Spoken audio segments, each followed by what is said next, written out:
because this is the biggest trade deal that we, the UK, have done since we left the EU, and it's the most ambitious trade deal that India has ever done. And this will be measured in billions of pounds into our economy and jobs across the whole of the United Kingdom. So it is a really important, significant day. Downing Street has ruled out a U-turn on means testing the winter fuel payment. That comes after the government was reportedly rethinking its cut to the winter fuel allowance. Number 10 was reportedly considering whether to increase the £11,500 threshold, over which pensioners are no longer eligible for that allowance. However, the Prime Minister's official spokesman said that the policy is set out. There will not be a change to that government's policy. Sticking with welfare, Welsh First Minister Baroness Eluned Morgan has criticised Sir Keir Starmer's welfare reforms in a major speech today, calling for a rethink in the decision to means test the winter fuel allowance. More than 1,000 GP surgeries across the country will undergo refurbishments to modernise as the government announces the biggest public investment in GP facilities for 5 years.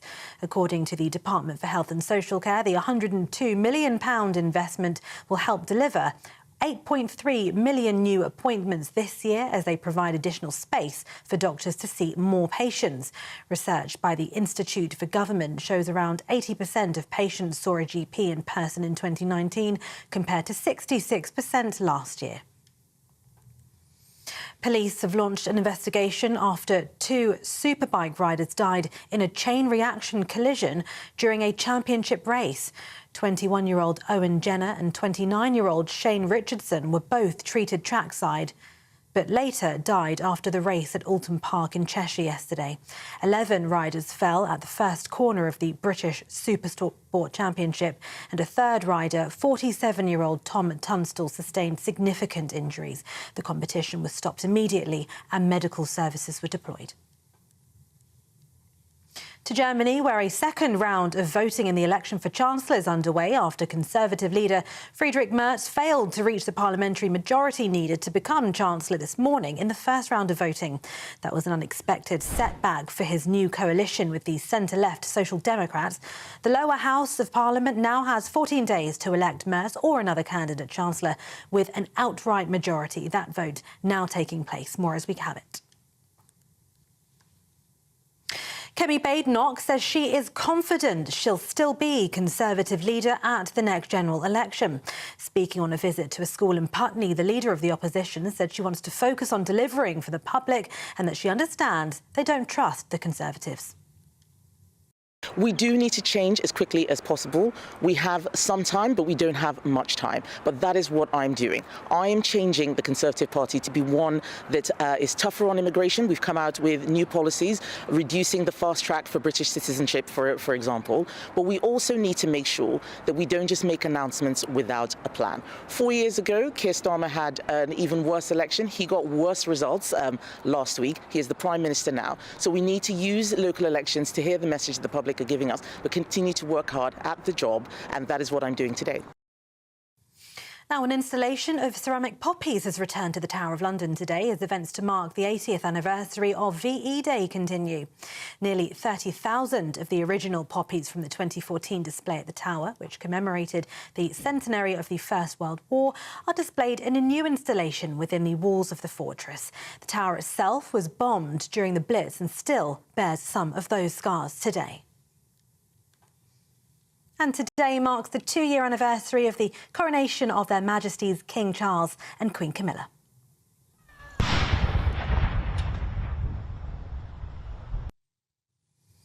The King's Troop Royal Horse Artillery fired a 41-gun Royal Salute in Hyde Park, and the Honourable Artillery Company fired a 62-gun salute from Tower Wharf to mark the occasion. 2 commissioned coronation state portraits have also been unveiled by Their Majesties in the Central Hall at the National Gallery. The portraits, which will form part of the Royal Collection, were painted by 2 different artists personally selected by the King and Queen. His Majesty chose to be painted by Peter Cuffold, and Queen Camilla selected Paul S. Benny. Those are the latest headlines for now. More from me in half an hour.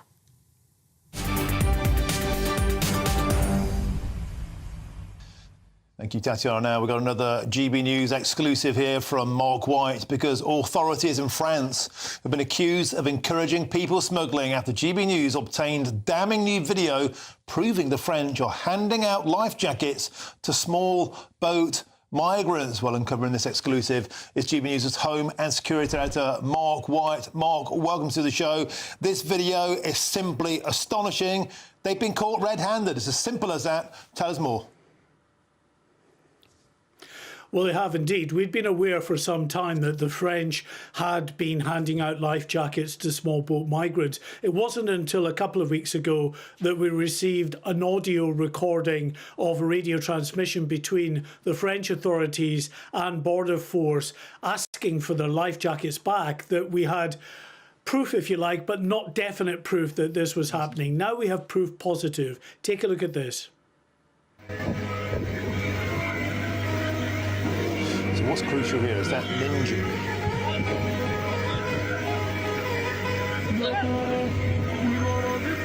Thank you, brother. Thank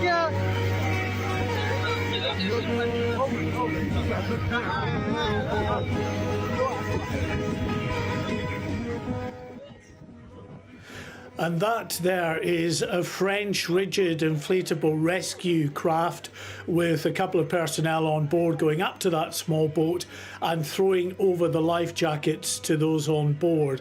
And we believe that that rigid inflatable rescue craft was attached to the French Border Patrol vessel Riddens. We've got a still frame that we've taken from this video to show that rescue, that vessel, the Riddens, up close. You can see it in the background, just above the person waving there. The red vessel is, we understand, the French patrol vessel Riddens. Now, the French will argue that they are doing the responsible thing, saving lives at sea by handing out these life jackets, but there absolutely is a very strong case to argue here that what they are doing is enabling this small boat people smuggling trade. Take a look at another video that shows a small boat that's leaving the French coast, and on this occasion there are not that many people on board who are wearing life jackets. Just a few who are wearing life jackets, others who are wearing life preservers. That's not the right vessel. It's another shot we wanted to bring you of a vessel leaving the harbour there that, as I say, you can see on this video that some are wearing life jackets, usually their own sort of homemade life jackets, others wearing these inflatable tyres. So not ideal, and the French would argue that's why they hand out the life jackets that they do. But take a listen now to the former head of Border Force. He's in no doubt that actually what the French are doing here is simply encouraging these small boat migrants to embark on a very dangerous journey. This isn't a good measure by the French, actually. It's not helpful, because what we really want the French to do is to stop vessels leaving France in the first place. That is the best way of saving lives. And if they already have small vessels like these that are capable of going alongside migrant vessels safely, then why are they not deploying those in the shallow waters off the beaches of France and putting people back into France where they can be certainly made safe? Because those waters are treacherous, and I'm afraid this policy is simply encouraging more irregular migration, and I'm afraid more will still drown. Well, that's a key point, I think, that is being made there by Tony Smith. If you've got these rigid inflatable rescue craft, why not deploy them further inshore in shallow water, push the boats back? Now, we're told the French are going to try that, but it's questionable as to whether this will ever get off the ground. They tried puncturing boats with knives, but there was a violent reaction from the migrants, and they do that very rarely now. I want to take you now to another couple of videos that really just show the extent of the problem that we're up against now in France, with a view, of course, to heading over to the UK. This is at Gravelines, a rail station just near Dunkirk.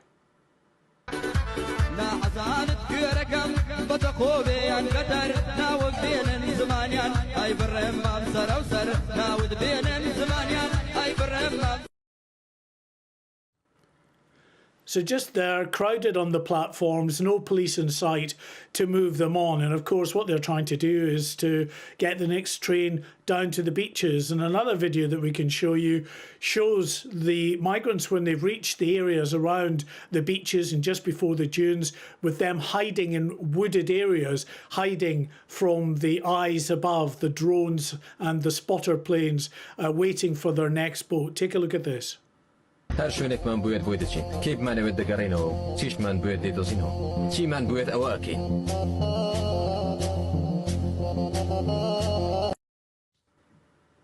Now, the only good news for the government here is that we have got a run of bad weather with heavy winds, or at least moderate to strong winds in the channel, and that's going to last for the rest of this week. And that really is the only thing that's stopping these migrants coming across, because the smash the gangs policy demonstrably is not working, because every time we get good weather, they come across in ever greater numbers. Mark White, your videos, your journalism really is unsurpassable. It's damning, it's transparent, it's there, the entire supply chain in all of its audaciousness. It's astonishing. Mark White, thank you very, very much for joining us. And now let's continue this conversation in studio in Westminster, because I'm joined by the Shadow Home Secretary, Chris Philp. Chris, welcome to the studio. Your reaction, if I could, to those astonishing videos there, literally handing out free life jackets mid-channel. And you'll note, again, a total absence of women and children. That's right. Well, first of all, congratulations to Mark and GB News for uncovering that shocking footage. And it is shocking because what we saw were French authorities actively facilitating the passage of illegal immigrants across the Channel. As you just pointed out, entirely young men, not a single woman or child in sight on that video at all. They are breaking into the country, and the French maritime authorities are facilitating that happening. Now, I completely agree with what Tony Smith said just a few minutes ago on your clip. The French should be either intercepting on the shore, and they do some of that. They intercept about half of them, but that's obviously not enough. The rest that they can't intercept on the shore, they should intercept at sea, close to the French shore, and take them back.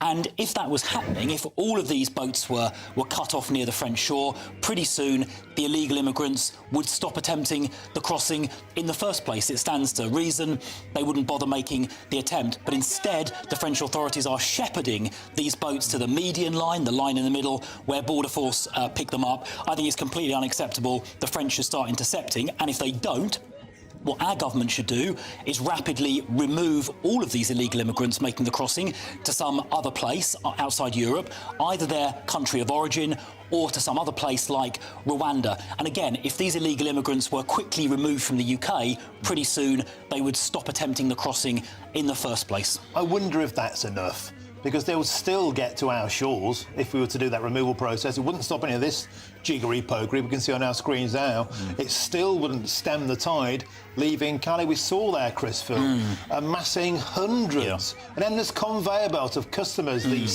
The icon on the screen there of the ninja, that is the branding of the people smugglers. This is advertising. This is their sales vehicle. Now the French Coast Guard are enabling this grotesque business. I put it to you, Chris Phil, it's time we stop paying the French any money. £500 million a year we're giving for this nonsense. Yeah, well, I think what the government should be doing is saying that if the French want to receive that money, then they should be intercepting not just some migrants, but all migrants, if necessary, at sea. Instead, and it's quite easy to do it near the shore. The dinghies are very visible, they're not hard to find, particularly once they're on the water. And if the French intercepted them near the shore, they wouldn't get anywhere near British waters, and we should be setting that as a condition of the funding. And you know what? That would actually serve the French interest as well, because pretty soon the migrants would stop attempting the crossing, and all of these camps around Calais and Boulogne and all the criminal gangs running around Calais and Boulogne would pretty soon stop. Because the French want to stop this. Why would they want to stem the tide when it's a problem they're relieved of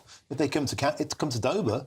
Yeah, well, I mean, that is what's been happening so far. Yeah. But I think, actually, if the French just stop and think about it for a minute, it doesn't serve the French interest to have thousands of migrants in camps around Calais and Boulogne waiting to make the transit, or having dangerous armed criminal gangs running amok around Calais and Dunkirk. So if they were to stop the route completely, by intercepting boats at sea, pretty soon all of those people would go away somewhere else. But so far, the French haven't got that message, so maybe connecting it to the money would be the answer. But again, if the French won't do that, we need to return every single person whose foot sets shore on British sand to some other place like Rwanda or somewhere else to stop it in the first place. And Australia did that about 10 years ago, and within a few months, the illegal immigrants stopped coming to Australia. Now, of course, you did have 14 years to do that, and we didn't quite get round to it. I digress. Can I get you on another point as you're here, Mr. Philp, and that is Charlie Peters, again, more excellent journalism from GB News. The grooming gang dossier scandal. Just 500 convicted of grooming gang crimes since 2011 and 0 deportations. Another astonishing dereliction of duty. Well, again, congratulations to Charlie Peters and GB News for uncovering this. And not just 0 deportations, 0 people in positions of authority have been convicted for deliberately covering this up. And they covered it up because the perpetrators were mainly of Pakistani heritage, and shamefully, disgracefully, people in authority, local councils and the police in particular, didn't want to, quote, inflame community tension, which is the worst possible reason for covering up the rapes of little girls. And that is why we need a proper national inquiry. It's to get to the bottom of this, and so those who covered it up can be held to account for what they did. They could be prosecuted for the offence of misconduct in public office. And it's shameful that the Labour government started off, Keir Starmer in January, first of all, he said raising this issue was a far-right bandwagon. That was disgraceful. Then Lucy Powell last week said it was a dog whistle. That is disgraceful, and she should frankly resign. And if she won't resign, Keir Starmer should fire her. And even today, Number 10 was saying that it was somehow a far-right trope to be raising these issues. You know, standing up for rape victims, demanding justice for survivors, and demanding that those who covered this up get held to account. That is not a far-right bandwagon. It is standing up for justice. Chris Philp, as I have you here on a third topic, if I could, just been an announcement from the Labour government of this historic, they're calling it £4.8 billion trade deal with India, precisely actually the kind of nimble trade deal that the Conservatives promised would be happening post-Brexit. What's your take on today's deal? Yeah, well, look, I believe in free trade, and the Conservatives did do trade deals like the CPTPP, and that's a good thing. Now, the question I've got, the unanswered question I've got about this India deal is whether or not the government, the Labour government, have made some enormous concession on visas, letting in large numbers of Indian nationals. Now, when the last Conservative government were trying to negotiate an India trade deal, the Indian government asked for very big concessions on visas to let lots of Indian people in. The last Conservative government didn't do that deal. So the question I've got is what exactly has the government done on this? And I understand that GB News and others have asked that question and didn't get an answer. And we'll be asking them again in lobby. Catherine Forster is going in a short while to ask that same question. Chris Philp, always a pleasure to have your company in the studio. Thank you very much for joining us today on GB News. Of course, the Shadow Home Secretary. Thank you. Thank you, Martin. Now, joining us now is the former Labour spokesperson, James Mathewson. James, welcome to the show. It's a pleasure to have your company as well. Could I ask you first for some reaction to that incredible video we saw there of the French Coast Guard simply handing out life jackets mid-channel? It's astonishing. Surely it's time to stop the dosh. No, I'm honestly absolutely gobsmacked that you're all bothered about this. It's the right thing to do. It's compassionate. It's the right thing to hand out life jackets. Yes, to people who might drown.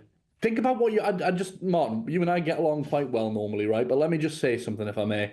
The fact that you're sitting there, how does it make you feel? Think that you're sat there on TV right now making the case that people who might drown at sea shouldn't be given life jackets. No, that's not what I'm saying. The point is... what you're saying. You have an issue with the fact life jackets are being handed out. The people smugglers don't give a monkeys if these people live or die. So don't start pointing your finger at me. They're the ones taking thousands of euros off these individuals and stick them on a boat that could sink halfway across. They don't care. And the point is this. Why should their dereliction of duty, why should their evil trade, why should them fleecing these people who, by the way, aren't fleeing a war zone, they're fleeing a safe country, France. Why should that be an issue where the taxpayer picks up the tab? We're meant to be stopping the boats. We're meant to be smashing the gangs. The party you support is meant to be smashing the gangs. They're handing them out free life jackets. Yeah, think about what you've just said there. Let's just think about that again. Why should the taxpayer, aka a government, a nation state, France, why should they be picking up the dereliction of duty by criminals? Stop Because them that's what leaving they do. France. Stop that's them what leaving they- their beaches.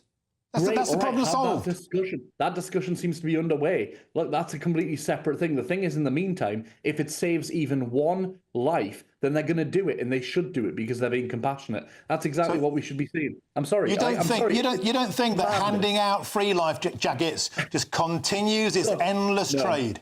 You don't think that? No, because it's going to happen. It's happening anyway, right? No, And it doesn't have to happen. In that moment where a boat is leaving, and for whatever reason, you can't intercede, your orders are not to intercede.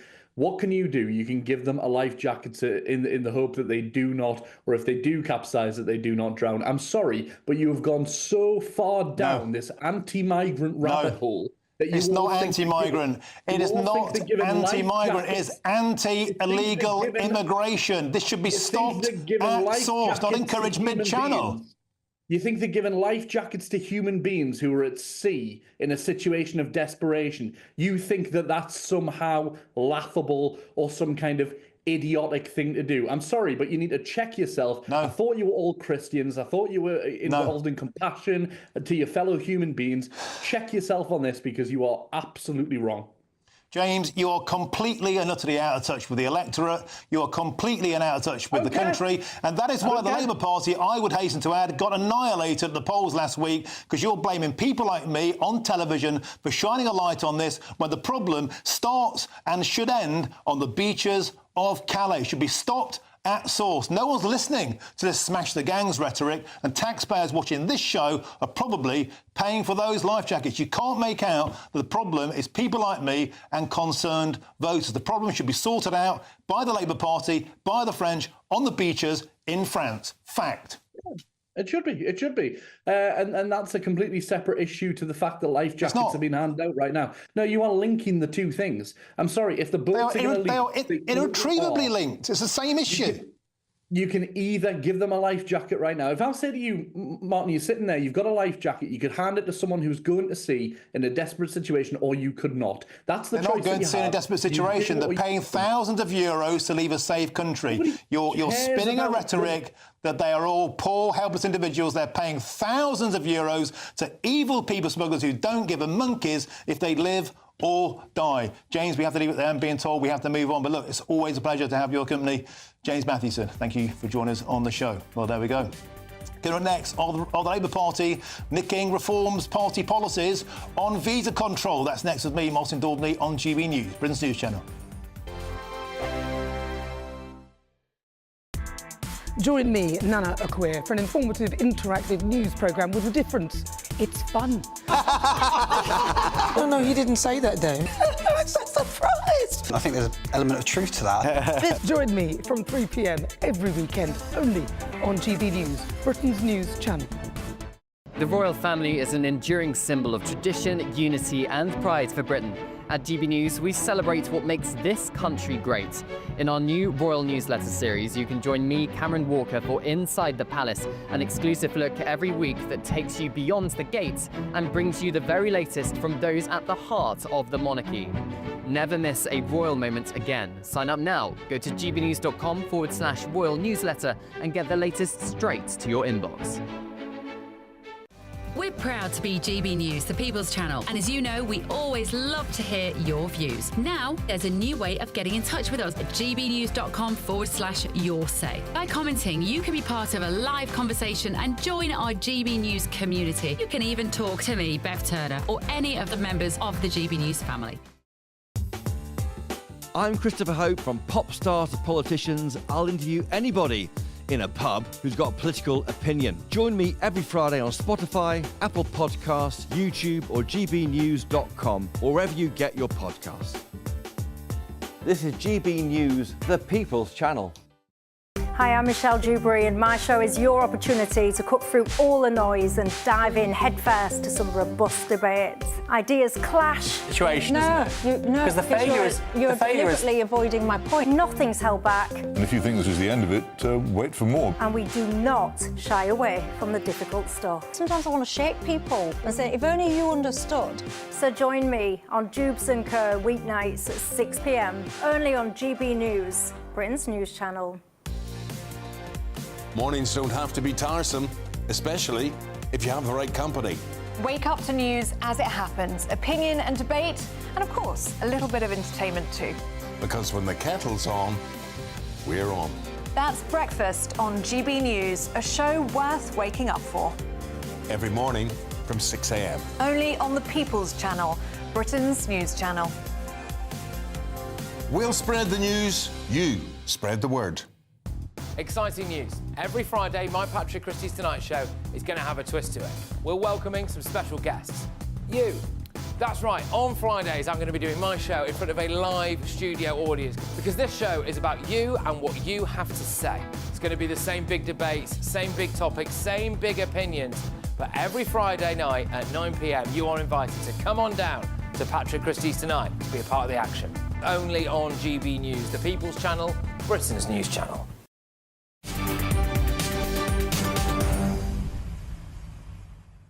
Welcome back. It's approaching 3:30 with me, Martin Daubney, on GB News. Now, the Home Office will restrict work and study visa applications from nationalities including Pakistanis, Nigerians and Sri Lankans. They're the ones who are the most likely to overstay and claim asylum. But here's the point. Well, the Labour Party nicking reforms policies. Well, let's ask now GB News' national correspondent. No, it's Rob Bates who's with me in the studio from the Centre for Migration Control. Rob Bates, so there's some action from Yvette Cooper. Tell us about their plan, what they're trying to achieve and why you think it probably won't work. So look, what the Labour Party have spotted is that the asylum system is not creaking solely because of the small boats crisis. That's a large part of it. It's the most visual part of it. But about a third of those that are applying for asylum every single year are coming on study, work and often tourist visas as well. What Labour have identified here is a correct phenomenon that is taking place. Yeah. The measures that they're putting in place, though, are pretty lukewarm. They're not really going to solve the actual fundamental problem because what they're hoping to do is to kind of pre-vet those visa applications and to create a kind of profile of an individual that is most likely once they arrive on a study or work visa. And how might they do that? For example, they have low attendance universities. They're going to known universities. Let's face it, they're not Mickey Mouse. They're slightly shady. They're checking bank balances. They're trying to ascertain whether they're likely to overstay. How about just not letting them come in the first place? Well, that's exactly it, isn't it? You know, we know full well that there are certain trends from certain nationalities. I think a more straightforward policy would actually be that any individual that arrives on a work or a study or a tourist visa and is in the country is ineligible to claim asylum. There should be a complete freeze on asylum applications from individuals in the country. That's a lot more straightforward. It's cleaner. What the Labour Party are putting forward is something that is going to face monumental challenges, whether it's from the ECHR or it's the Equality Act as well. Since 2020, the Home Office has been very reluctant to actually differentiate between different nationalities and different profiles of migrants for fear of being discriminatory. Because what they would say, the lawyers, the Equality and Human Rights Commission, is that, for example, if you came from Pakistan to study in the UK and the situation in your country changed during, first 3 years, then a master's on top, during the 5 years you're in the UK, you can suddenly claim asylum even though you came into the country legally. That's what they're trying to stop, right? Absolutely. And it's a well-known loophole that does take place. It's well known that there are large numbers of individuals that, a third, about 40,000 every single year, are coming on these routes, and many of them are coming with the intent of claiming asylum before they even step foot on the plane and coming to Britain. The idea that suddenly the political situation in their home country transforms to such an extent that it's become an untoward situation where they have to claim asylum is very much pie in the sky thinking. A lot of these people are coming here as economic migrants, seeing a chance to claim asylum and, in many cases, being given it, which is, frankly, an indication of how poorly run our asylum system is. And Rob Bates, you said to me earlier on, this is ostensibly the Reform Party's policy. Is that correct? Yeah, so I think Nigel in Dover, he did a speech just before Nigel Farage, before the local elections, set out that their policy was to freeze asylum applications from individuals on a study or a work visa. So it does seem that the Labour Party are, A, reacting to the election results last week, and B, trying to build up this immigration white paper that they are hoping will really lance the boil of immigration and put people's concerns to bed. It won't do that. This is quite a piecemeal measure, and I can't see anything, if this is the kind of stuff they're leaking in advance of the white paper, I can't see anything that's going to be in that paper that is going to be transformative of our immigration system. So in a nutshell, Rob Bates, it sounds good, it talks tough, but the lawyers, the ECHR will be licking their lips, trying to pick loopholes in it left, right and centre. There will be lots of money in this. There will be lots of money. And, of course, it will have implications for those individuals already here as well. There'll be knock-on effects. But you just know for a fact that left-wing lawyers will already be thinking about taking out advert space in certain countries as well and advertising almost as people come over. So, yeah, it's something that is riddled with errors by the Labour Party's own obsession with the human rights law and with the equality law. OK, Rob Bates, superb, as ever, from the Centre for Migration Control. Thanks for joining us today in the studio here on GB News. Now, loads more still to come between now and 4 o'clock, including are the Conservatives in chaos? Well, Tory MPs are apparently plotting to remove another leader, this time Kemi Badenoch. I'll be speaking to the man who uncovered this exclusive plot. That's next. But first is your headlines with Tatiana Sanchez.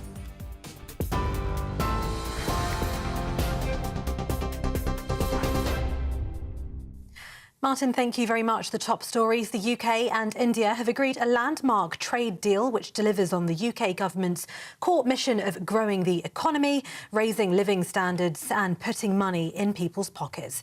After 3 years of on-off negotiations, the UK and India have agreed a trade deal which will make it easier for UK firms to export whisky, cars and other products to India and cut taxes on India's clothing and footwear exports. India's Prime Minister said on X that his country had concluded an ambitious and mutually beneficial free trade agreement with the UK. Downing Street has said this afternoon that the Prime Minister will visit India at the earliest opportunity. That's following a phone call between he and his counterpart. Sir Keir Starmer says the trade deal with India will grow the economy and deliver for British people and business. In other news, Downing Street has ruled out a U-turn on means testing the winter fuel payment. That comes after the government was reportedly rethinking its cut to the winter fuel allowance. Number 10 was reportedly considering whether to increase the 11,500 threshold, over which pensioners are no longer eligible for that allowance. However, the Prime Minister's official spokesman said that the policy is set out and there will not be a change to the government's policy. And today marks the 2-year anniversary of the coronation of Their Majesties King Charles and Queen Camilla.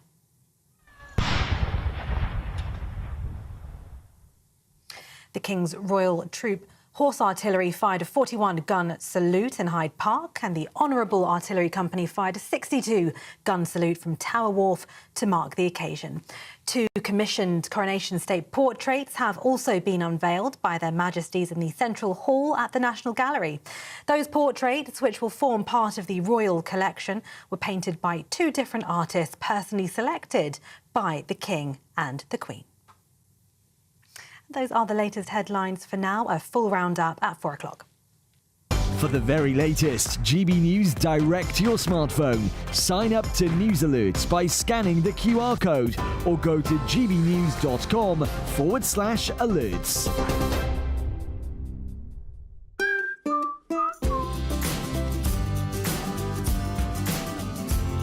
Done. My Claim Group sponsors the GB News Finance Report. And here's a quick snapshot of today's markets. The pound buying you $1.3382 and €1.1796. The price of gold, £2,535 and 61 pence per ounce. And the FTSE 100 is at 8,584 points. Done. My Claim Group sponsors the GB News Finance Report. Hello again. Here's your latest GB News weather update coming to you from the Met Office. Now, the weather through much of this week is going to continue in a similar vein to how it started, with lots of fine, dry and at times sunny weather on offer, because high pressure is going to continue to dominate our picture, leaving things pretty settled. Now, it has been sunny for many of us today, but not everywhere. There has been a swathe of cloud across some parts of eastern England, and that swathe of cloud is pushing its way southwestwards as we go through this evening and the start of the night, but it does then break up a little bit. And otherwise, yes, there will be a bit of cloud here and there, maybe even 1 or 2 showers, but generally it's looking dry with some clear skies. As a result, again, it's going to turn a bit chilly, perhaps not quite as cold as last night, but nonetheless, in some rural spots away from the towns and cities, a touch of frost is possible first thing tomorrow morning.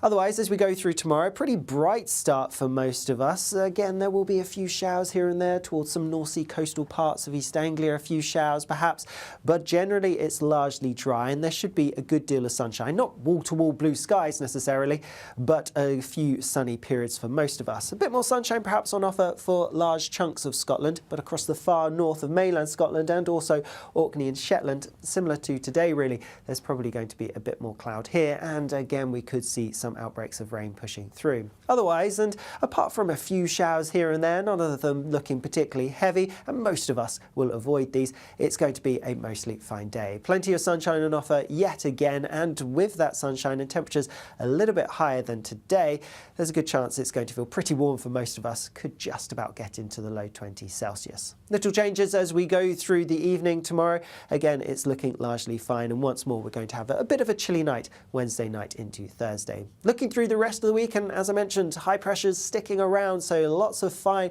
sunny weather to come, and our temperatures are going to be creeping up as well. Bye-bye.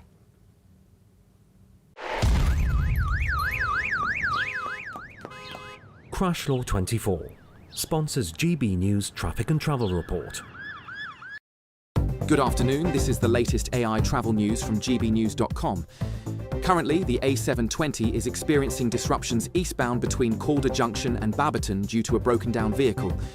Drivers are advised to approach with caution and allow extra journey time. An accident on the A40 is causing delays between Canaston Bridge and Haverfordwest. In Cumbria, the M6 southbound exit slip at Killington Lake Services is completely closed following a collision. Normal conditions are predicted between 4 this afternoon and 4:15 today. In Northamptonshire, a road traffic incident on the M1 northbound between Junction 16 and Junction 18 is causing significant hold-ups, with an hour-and-a-half delay. For more travel news, go to gbnews.com. Crash Law 24 sponsors GB News Traffic and Travel Report.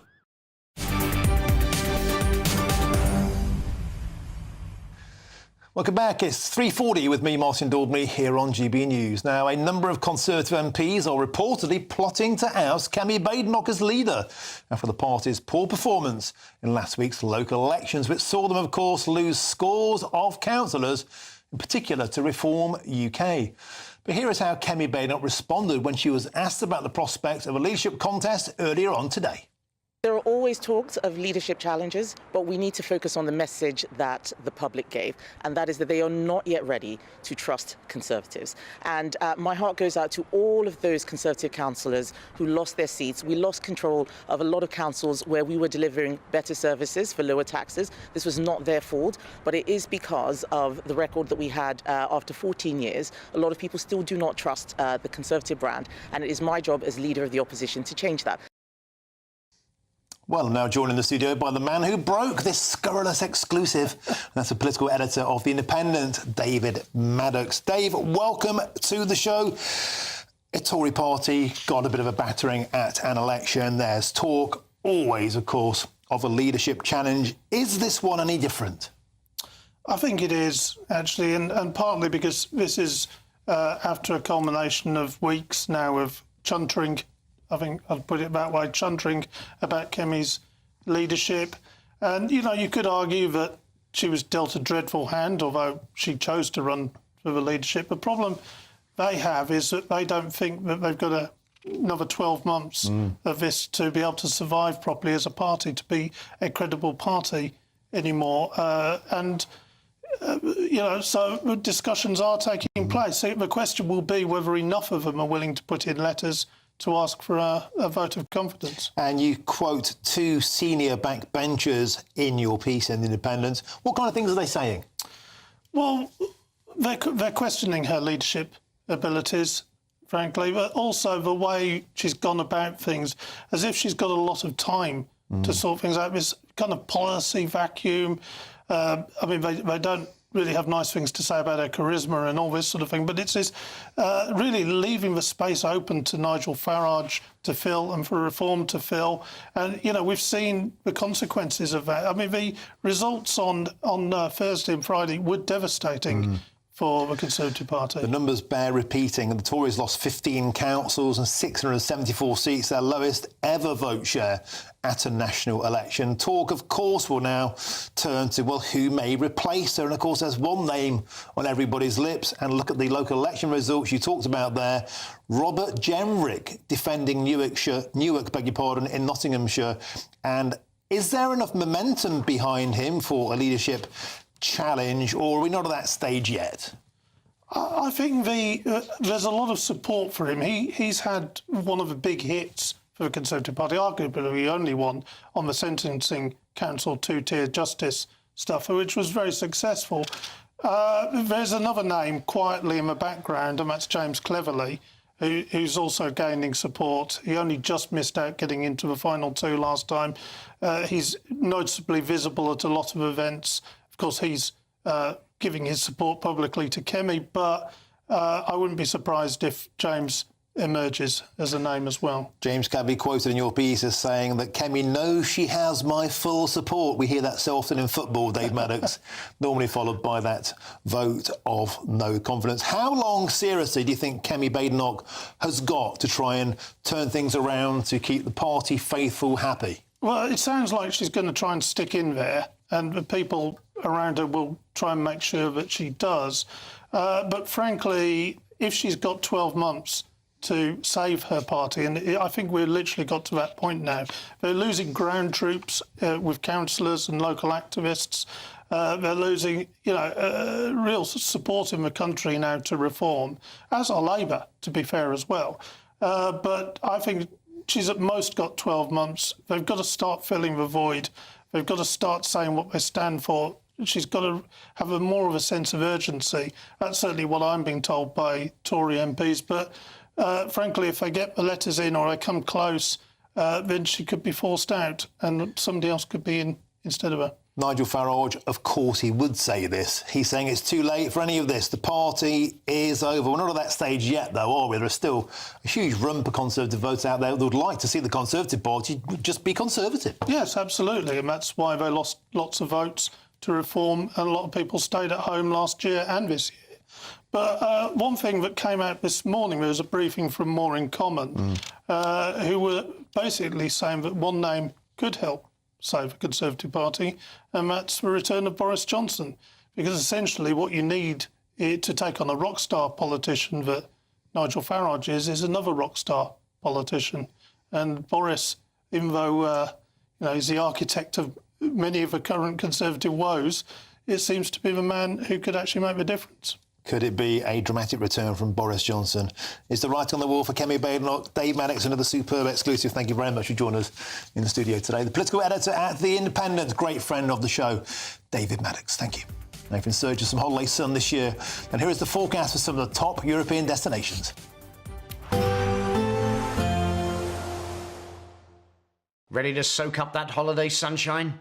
Won't we need some cover? No worries. All sorted. All Clear Travel Insurance sponsors GB News Travel Destinations Forecast. Hello, if you're off to Greece in the next few days, it's good news. There's some hot sunshine on the way. Elsewhere, though, changeable with showers and particularly unsettled across Madeira on Wednesday with some stronger winds and longer spells of rain. Scattered showers also across parts of Iberia, but the heaviest thunderstorms across northern Italy and the Balkans on Wednesday, perhaps giving some flash flooding in places. Drier and sunnier across the south of Italy and across Greece, though, for the rest of this week, and it will feel warm in that sunshine. All Clear Travel Insurance sponsors GB News Travel Destinations Forecast.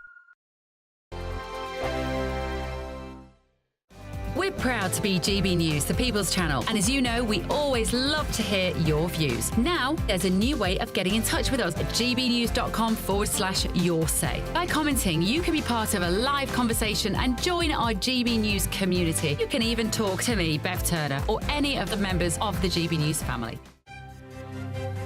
GB News Breakfast, every day from 6 a.m. People sometimes think if someone is homeless, they're not trying for work, but I mean, you clearly have been. Yes, but yes. Just not getting enough to actually be able That's to the thing. fund lots of and expenses. when you're self-employed, anyone who's self-employed will understand me that it's got its moments of being busy and quieter. And have you experienced that stigma of being homeless and not having anywhere to call home? Yes, I definitely have. I felt it through losing friends. I've realised who my true people are, I would say. It's crazy how humanity still exists. More recently than not, I put a post out saying I didn't have anywhere to go one of the nights. And I was in the council the next day and I needed to be in Windsor because the council or nearby And a couple of people reached out that I didn't even know, a couple, and I stayed at theirs. And they even give me a warm meal. So humanity does exist.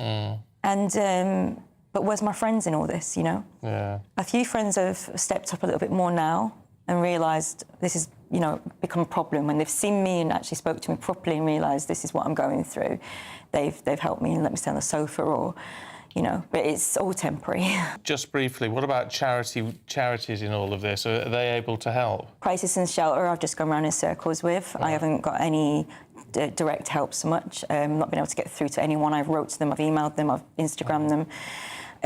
But the only charity that has helped me, and it's a kind of an unusual one, is Dogs Trust. Oh, right. Because I walk dogs, I've been in contact with them to help the homeless dogs get rehomed. I was supporting them, and then all of a sudden they've pulled me in and said, look, you should come down to the Newbury Dogs Trust in Berkshire. We can support you. We have this together through homelessness. The People's Channel. In the GB Newsroom, we bring you the news as it happens. With our team of dedicated journalists across the UK. We're ready to keep you up to date with what's happening every half an hour, every single day. Bulletins here on GB News. The People's Channel. Britain's news channel. This is Britain's Newsroom, where your voice matters. It's just astonishing. With expert analysis and honest opinion, we don't just keep you informed. We bring you unique perspectives you won't see anywhere else. Can't argue with any of that. When the news happens, it happens here. On Britain's Newsroom, weekdays from 9:30 a.m. Only on GB News.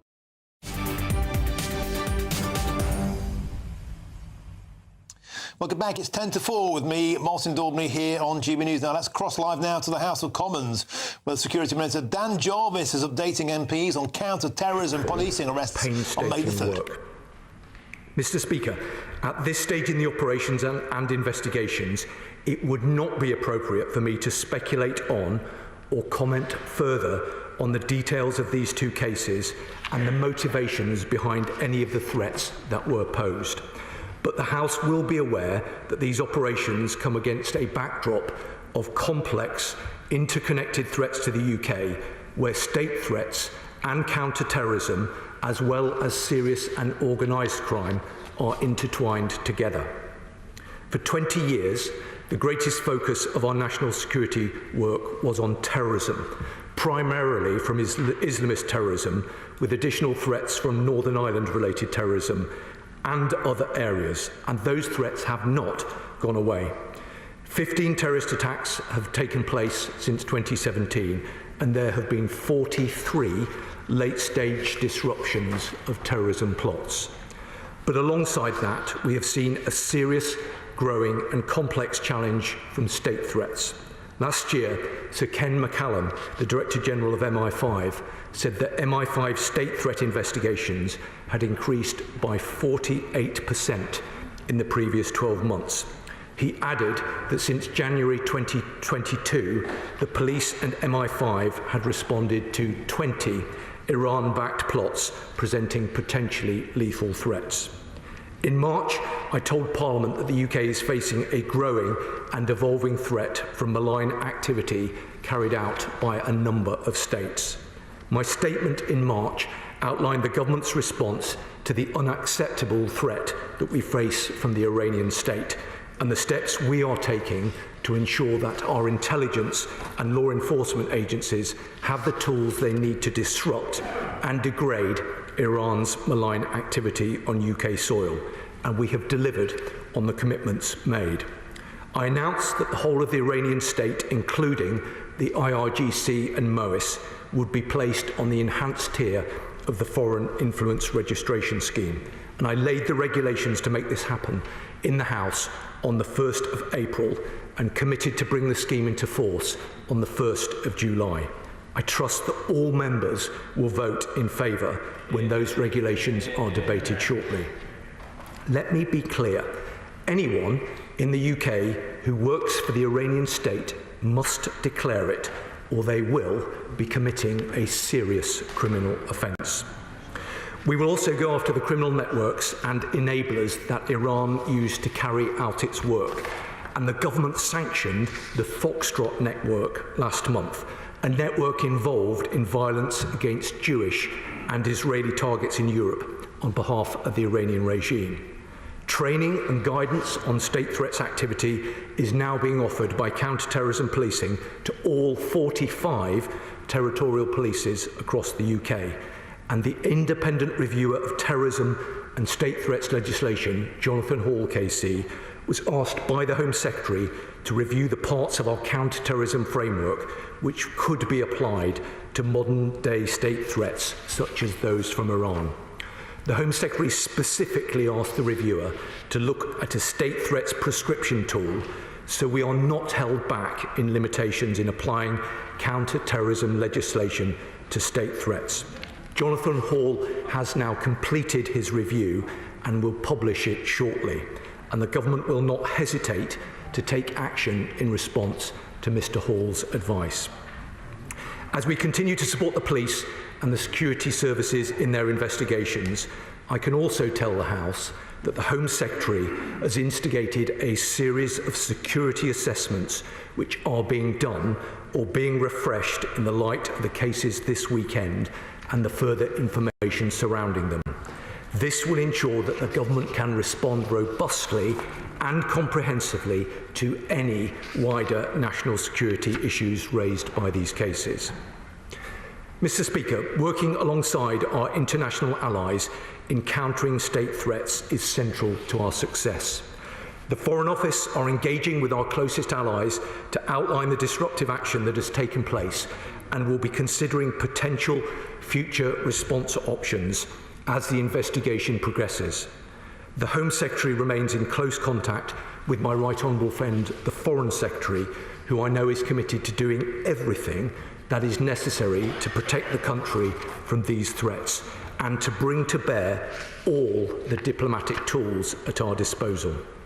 Mr. Speaker, the Home Secretary and Ministers will provide an update on the national security position when we are able to do so, both following these operations and investigations and the wider security assessments that are underway.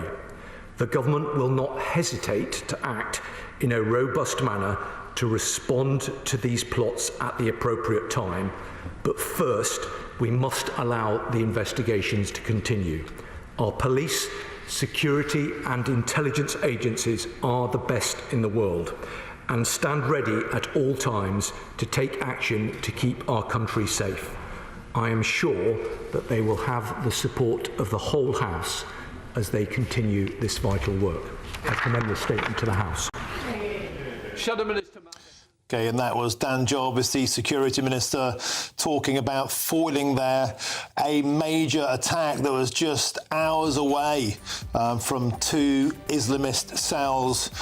Talking there about the Islamic Revolutionary Guards. Should they be made a proscribed terrorist organisation? Don't go anywhere, because up next I'll be joined by Lee Anderson. But first, here's your weather.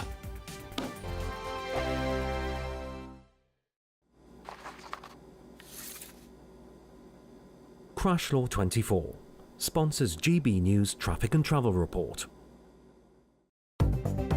Good afternoon. This is the latest AI travel news from GBNews.com. A broken down vehicle on the A720 eastbound between Calder Junction and Babberton is causing delays. Motorists should proceed with caution. In Northamptonshire, there's a road traffic collision on the M1 northbound between Junction 16 and Junction 18, leading to all lanes being closed and causing 1.5 hours of delay. Meanwhile, on the A36 northbound between the A3090 and the junction with the A27 in Wiltshire, lane closures are in effect due to a load spillage. Drivers should plan their journey accordingly and expect some delays. Stay informed and safe on the roads today. For more travel news, go to gbnews.com. Crash Law 24 sponsors GB News Traffic and Travel Report. You could be the next big winner on the road in this brand new Alnag Baron 560 motorhome, courtesy of Marquis Leisure. Imagine the fun you could have in this luxurious home from home worth over £67,000. We'll also give you £5,000 in tax-free cash to make your next getaway a great one. And it could be all yours. For another chance to win the lot, text WIN to 63225. One entry costs £2.50 plus one standard network rate message. Or text text BONUS to 63225. 5 entries cost £5 plus 1 standard network rate message. Go to gbnews.com/win. Entries start at £2.50. Call 0903 686 3232. Calls cost £2.50 plus your network access charge. Or post your name and number to GB13 PO Box 8690 Derby DE1 9TT. UK only. Entrance must be 18 or over. Lines close at 4 p.m. on the 6th of June. Please check the closing time if listening or watching on demand.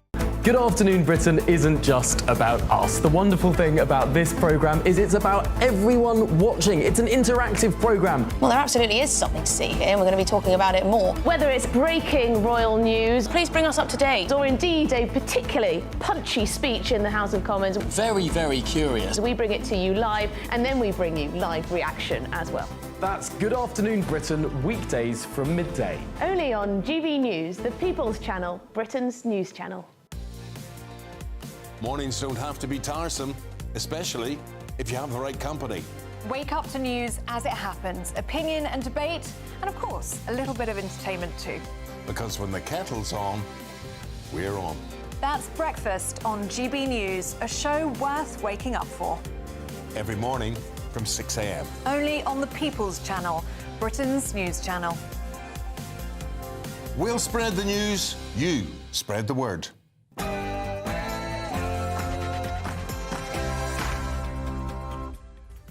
Very, very good afternoon to you. It's 4 p.m. Welcome to the Martin Daubney Show here on GB News, broadcasting for you live from the heart of Westminster and all across the UK.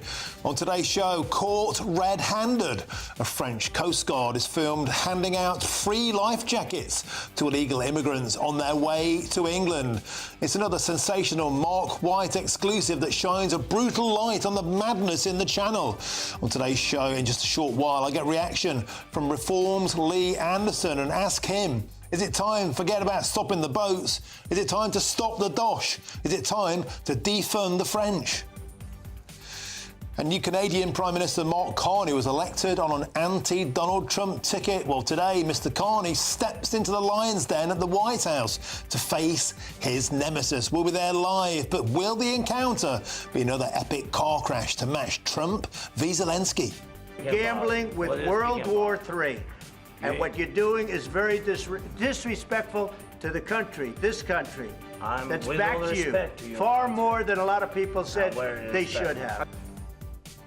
Will it be carnage for Carney? Stay tuned. And another GB News exclusive as the first national account detailing the true scale of the grooming gang scandal is released. But after the leader of the House of Commons dismissed the issue, will Labour act? Another exclusive from our man Charlie Peters.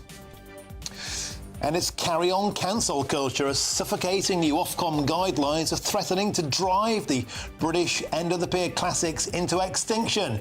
Sid James would turn in his grave.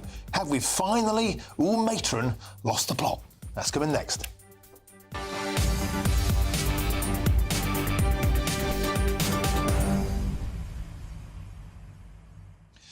Chaos in the Channel.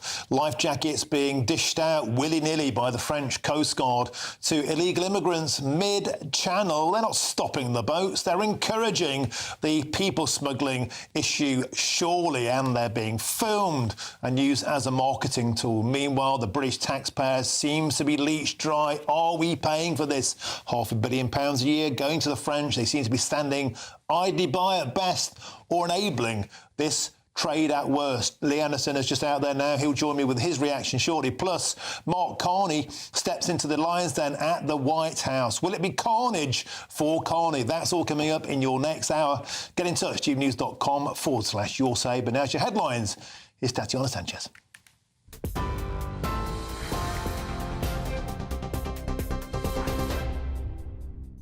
Martin, thank you. The top stories. The UK and India have agreed a landmark trade deal which delivers on the UK government's core mission of growing the economy, raising living standards and putting money in people's pockets.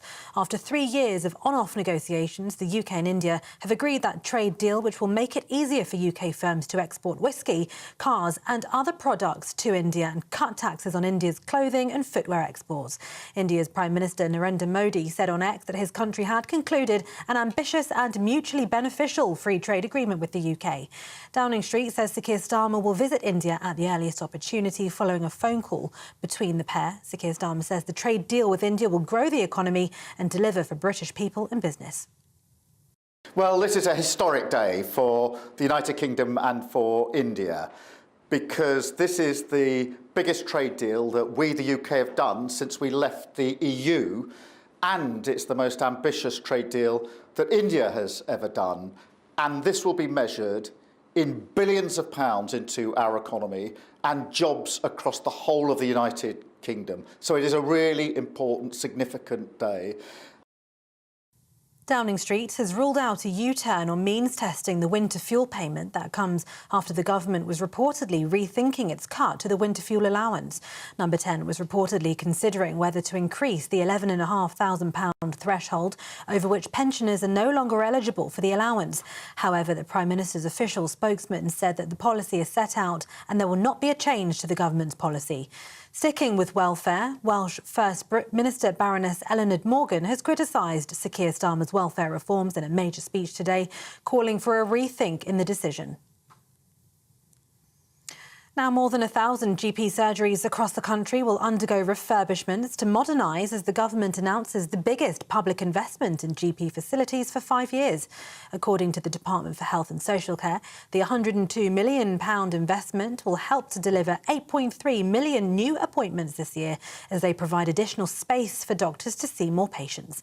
Research by the Institute for Government shows around 80% of patients saw a GP in person in 2019, compared to 66% last year.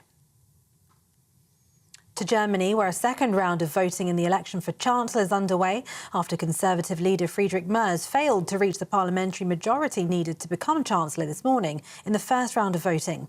That was an unexpected setback for his new coalition with the centre-left Social Democrats. The lower house of Parliament now has 14 days to elect Merz or another candidate Chancellor, with an outright majority, that vote now taking place. Kemi Badenoch says she is confident she'll still be Conservative leader at the next general election.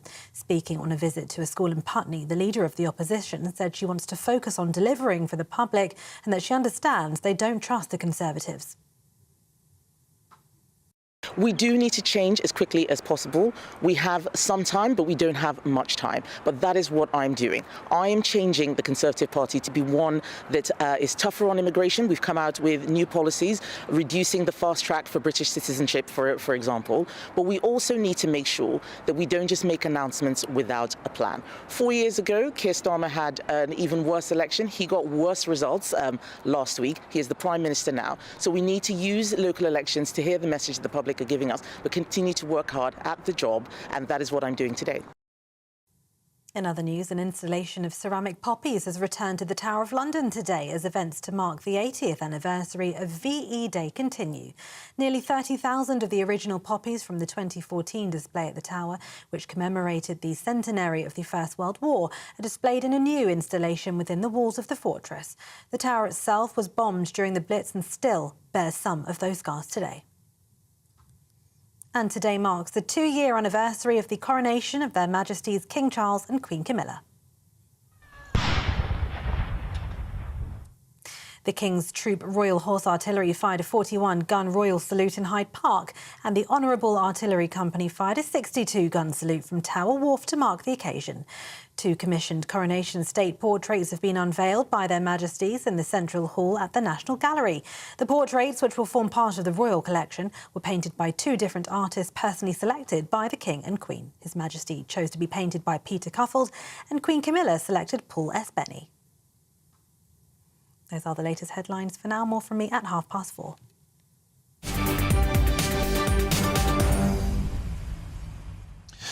Thank you, Tatiana. Now to another sensational Mark White exclusive, because authorities in France have been accused of encouraging people smuggling after GBNews obtained damning new video proving the French are handing out life jackets to small boat migrants. It's astonishing footage, and here's the man who secured it. It's GBNews' Homeland Curator, Mark White. Mark, the video you're about to lay out is an astonishing conveyor belt of the industry coming from Calais to Britain, but worse than that, it's being enabled by the French Coast Guard. Over to you.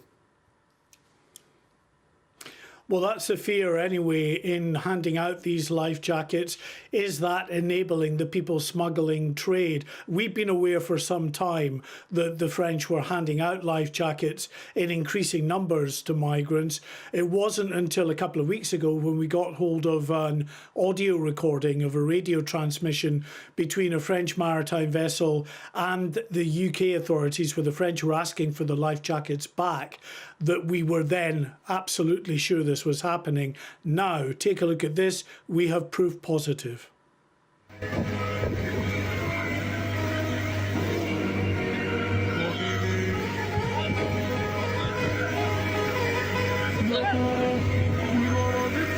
Thank you, brother. Thank you.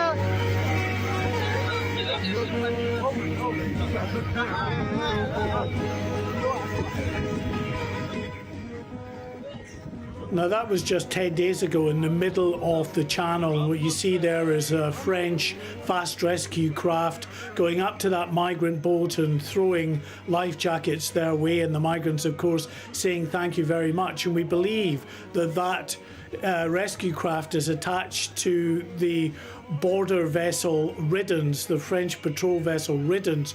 We've got another image we can show you, which is a still image we've taken from this video, and that shows there in the background that vessel, the Riddance, in the background of this particular shot. We don't seem to have that, we just got the video, but in the video itself you can see, in fact there you can see the still image there of one of the migrants waving at the camera and the Riddance vessel in the background there. Now, the French will argue what they're doing is just simply saving lives at sea and being responsible here. In fact, take a look at another migrant video shot again by the migrants as part of this publicity drive that the people smugglers push out. This is a boat that's leaving the French shore, but very few of those on board actually have life jackets.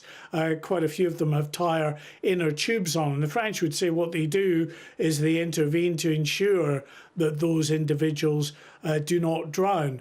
But while of course there's an argument to be made about saving lives at sea, there is a counter argument that is also a strong argument about whether this is enabling the people smuggling trade, because these videos, with all their natty little music and graphics, are being repackaged by the people smugglers and pumped all around the world. And what they're telling would-be customers is, don't worry, if you hit the water in these small boats, the second you enter that water, you are safe. The French will escort you through the busy shipping lanes, and they will also give you life jackets to add to your safety during that particular journey. Listen to what the former head of Border Force, Tony Smith, says. He's in no doubt that what's happening here is enabling people smuggling in the Channel. This isn't a good measure by the French, actually. It's not helpful, because what we really want the French to do is to stop vessels leaving France in the first place. That is the best way of saving lives. And if they already have small vessels like these that are capable of going alongside migrant vessels safely, then why are they not deploying those in the shallow waters off the beaches of France and putting people back into France where they can be certainly made safe? Because those waters are treacherous, and I'm afraid this policy is simply encouraging more irregular migration, and I'm afraid more will still drown. And I think that's a strong point that Tony Smith makes there about these fast rescue craft, the rigid inflatables. They are available. They have them in numbers. Why aren't they using them further inshore? We're told that the French are currently training with a view to doing that, but we are, how many, 6 years, 7 years into this migrant crisis before they're actually now doing this? And there are big questions about whether this will be an effective tactic that they continue, because the other tactic of puncturing the boats did begin, but then they got such violent responses from the migrants that they do that now very rarely. We want to finally show you another couple of videos that highlight just what is happening on the other side of the channel. We've had a few days of poor weather in the channel, but the second things improve, these migrants will be back in numbers. Take a look at this rail station near Dunkirk.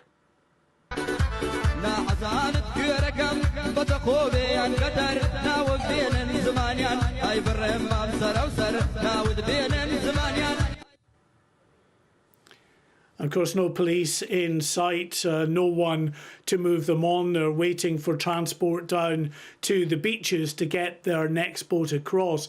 And of course, those that have already arrived down by the beaches, they're hiding in woodland round there, hiding from the drones and the spotter planes. Take a look at this.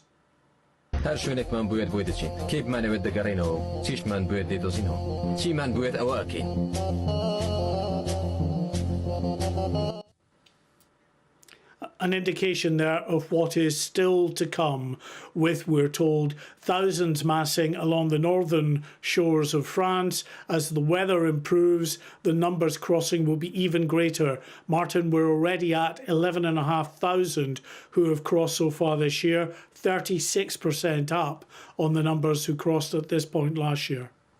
Mark White, an astonishing set of videos. You're the best in the business. Thank you very, very much for bringing it to us again on GB News. Time for some reaction now. Back in the studio here in Westminster, I'm joined by the Reform UK MP for Ashfield, Lee Anderson, and the former Labour Special Advisor, Paul Richards. Gentlemen, welcome to the show. Lee Anderson, I want to come to you first. An astonishing array of videos there. Many people looking at that will think that the French Coast Guard are simply enabling the people smugglers. Well, it might be astonishing, Martin. It comes as no surprise. This has been happening for the last 3 or 4 years. As you know, I've been to the camps. I saw the French enabling, and the NGOs, the British NGOs, enabling these illegal migrants to come over the channel. I'll tell you what, this started under the Tory government.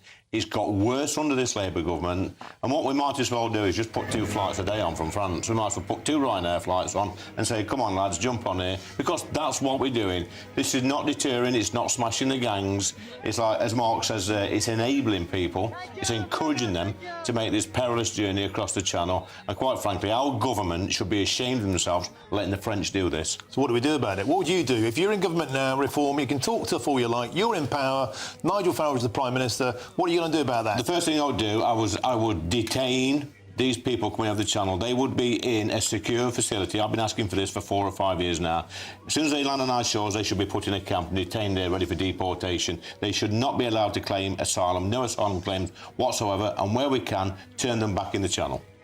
Paul Richards, let's bring you in at this point. There is nothing more obvious than the naked evidence we see before our eyes. This is a total failure of the British state. It's a total failure of the French authorities. It's bedlam in the channel. I mean, there are people that say just put the Royal Navy destroyers into the channel and, shell these people, let them drown in the channel. But I think most people... Who says that? Who said that, Paul? People... Who's these people? You hear people saying let them drown. There were people on the doorsteps who say let them drown. But I think handing out life jackets isn't enabling. I think it is just securing safety at sea. And by the point that they're there, it is obviously too late, isn't it? So the argument is about how do you then stop that happening?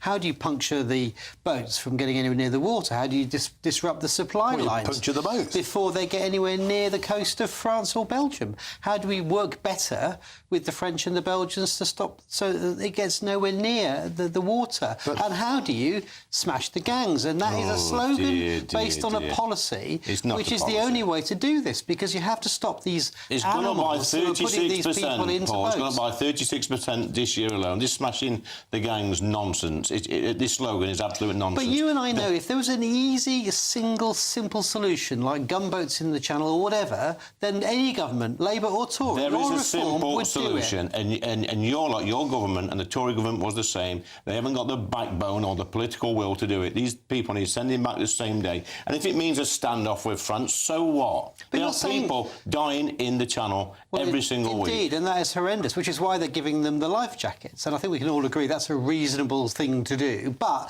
the point is, how do you stop them getting anywhere near the channel? How do you stop this evil trade even happening? And that you stop the animals who are putting them into the boats. And you lock them up. That's what you do. They should be locked up. As soon as they arrive on these shores, they should be locked up. No, I don't mean the asylum seekers. I'm talking about the criminal gangs who are putting them in the water in the first place. When a gang gets arrested, I think we've arrested one person so far who's been sent to prison since Starmer said he was going to smash the gangs. There's another 20, 30, 40, 50 gangs ready to take their place. We need to redouble our efforts. No, it's nonsense. This will not stop until the pull factor is stopped. And the pull factor at the moment is you give them life jackets, you're escorting them across the channel, you put them in hotels, you give them free legal aid to claim asylum, and they're never leaving this country. I mean, they shouldn't be in hotels. I agree with that. I think the people profiteering out of hotels should be taxed. They should be in tents or in camps. That's where they should be. But your policy is not that you should ban all asylum. No, it's not. No. So how but what we say is, if you arrive here illegally, i.e. on a boat or in the back of a lorry, you should not claim asylum.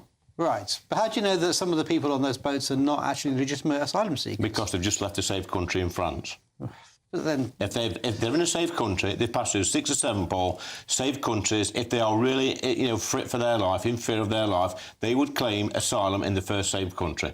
Well, of course they would. I would. I think if that would you travel to 7 safe countries if you were scared? Well, do you know, I think some of the people that do that have quite a lot of gumption, quite a lot of guts. I wouldn't mind some of them actually being in the country. But you know, these people in these boats are not genuine asylum seekers. They're economic migrants. Well, some are, some coming aren't. for a better I don't life. think we can judge from looking at them. End up working in prostitution, drugs, in crime. Some do, some don't. We don't know for sure. And you do need a legal process to deal with it. You're living in Clyde Cuckoo land. Not at all, no. I live on the seaside. I see this happening. I live near the hotels. I've been to the camps in France, and the lad said to me, in France, El Dorado. That's all they said, El Dorado. But that's why we need to smash those gangs, because those are the true perpetrators. So why are the figures going up under Starmer? Well, because of the good weather, mostly. Oh, right, OK. Because we've had a sustained period of sunshine, and the flat sea means they get them on the boat. That's why you need to lock them up. So as long as there's good weather, Paul Richards, this is something we are simply powerless to stop, like King Canute stopping the tide. Disagree. We're not powerless, but there isn't a single, simple solution. You have to do lots of different things all at the same time. Maybe when Ed Miliband gets his own way and he blocks the sun out with his new madcap ideas, the weather might change. Because that's what he's going to do. All right, well, let's get on to another point now, gentlemen. Can I ask you, Sarah Pochin has just been sworn in, the latest Reform MP. Finally, you've got a woman on board. Is she going to whip you lot into shape? I tell you what, she's a very elegant lady and very forthright and strong. And you know what, this is just what we need at the moment, Martin. We had stunning results in the local elections last week. We took control of 10 councils. 677 new MPs, 2 mayorals, councillors, and a parliamentary seat. And a parliamentary seat, which is absolutely stunning. She's been great. Been with her earlier today when she swore in. And you know what? There's going to be more by-elections over this Parliament, and I'm telling you now, there's going to be more Reform MPs doing that walk. And Sarah Pochin joins me tonight in this studio at 7 p.m. for a first sit-down, first British media interview. Look forward to that. Paul Richards, the results last week, let's face it, they were difficult times for both the Labour Party and the Conservatives. And it seems the Labour Party are trying to adopt some of the colours of reform, on clamping down on visas, on illegal immigration, on foreign aid. Do you expect the right way to counter reform is for Sir Keir Starmer to put his Nigel Farage disguise kit on? I mean, I wish Sarah all the best as a new member of Parliament. It's always exciting when you see a new member sworn in like that. I mean, 10 votes the other way, of course, we'd be sitting here talking about the wheels coming off reform and Starmer, the great comeback king. You know, it is just a few votes either way, isn't it? So politics is made of such fine margins, I guess. But I don't think the answer to your question is that Labour doesn't need to ape reform, but it does need to address directly those concerns that we heard on the doorsteps in the by-election and in the council election. Winter fuel allowance, illegal immigration. People are trying to send us a message, aren't they, when they vote? Because they weren't voting on the actual delivery of local services. It was other issues that people were concerned about. And any government has to be responsive and listen, of course. All right. Great. Lee Anderson, very quickly, if I could, what's this about your woke flag ban? The Reform Party are banning flags from council buildings. What kind of flags are going to get the bullet? Well, I went to meet Leicestershire county councillors and Derbyshire and Nottinghamshire on Saturday, just gone. One of the first things I said to him is, throw your flags away. We're not having it. We don't want anybody wearing political lanyards, promoting whatever, and throw all these silly flags we've got flying everywhere. I'd like to see a Union flag there. I'd like to see a St George flag, you know, and possibly the county flag as well. That's a flag there outside your home city. Well, that will be pulled down straight away. It's absolute nonsense. It's dividing people. The trans progress flag. Your chairman said we're going to ban all flags. Yeah. And then we said, what about the county flags? And then they said, well, we don't mean the county flags. Then we said, what about Armed Forces Day or the Red Duster on Royal Navy Day? What about those flags? And then they said, well, we're not sure. It's a typical politician saying one thing, then doing another. Absolute rubbish. This is the first reform U-turn. You know, we don't mind This is the first U-turn. Rubbish. Why did your chairman say no to those things? If it's Armed Forces Day, there's nothing wrong with putting Armed Forces flag. He said what we're going to do, Paul, these Union political Jack. statements we see with the rainbow flags, they're gone, and it's about time. But the county flags? I've just said the county flags will go That's up. not what your chairman said. What about one day ago? What about the Ukrainian flag? It's amateur hour, isn't it, really? It's not amateur hour, Paul. I'll tell you what was amateur hour last Thursday when we won 677 seats, 2 mayors, a new MP. We won 3 mayors. Yeah, well, 3 mayors. You wanted to the Tories. We won. Yeah, I know you didn't. Mate, we absolutely wiped you up. We wiped the floor with the Labour Party and the Tory Party. That was, on its own, sends a clear message out to you lot and the Tories that we're coming for you. And you see these Labour MPs that sat in the chamber they haven't sat with, a lot of them are one-termers. They're going to get kicked out at the next election. Okay, guys, I have to drop the flag on this conversation. Superb stuff. Lee Anderson and Paul Richards, great stuff. Now, coming up, we cross into the White House as Donald Trump will shortly meet Canadian Prime Minister Mark Carney. Will it be carnage for Carney? That's next. With me, Martin Daubney, on GB News, Britain's News Channel.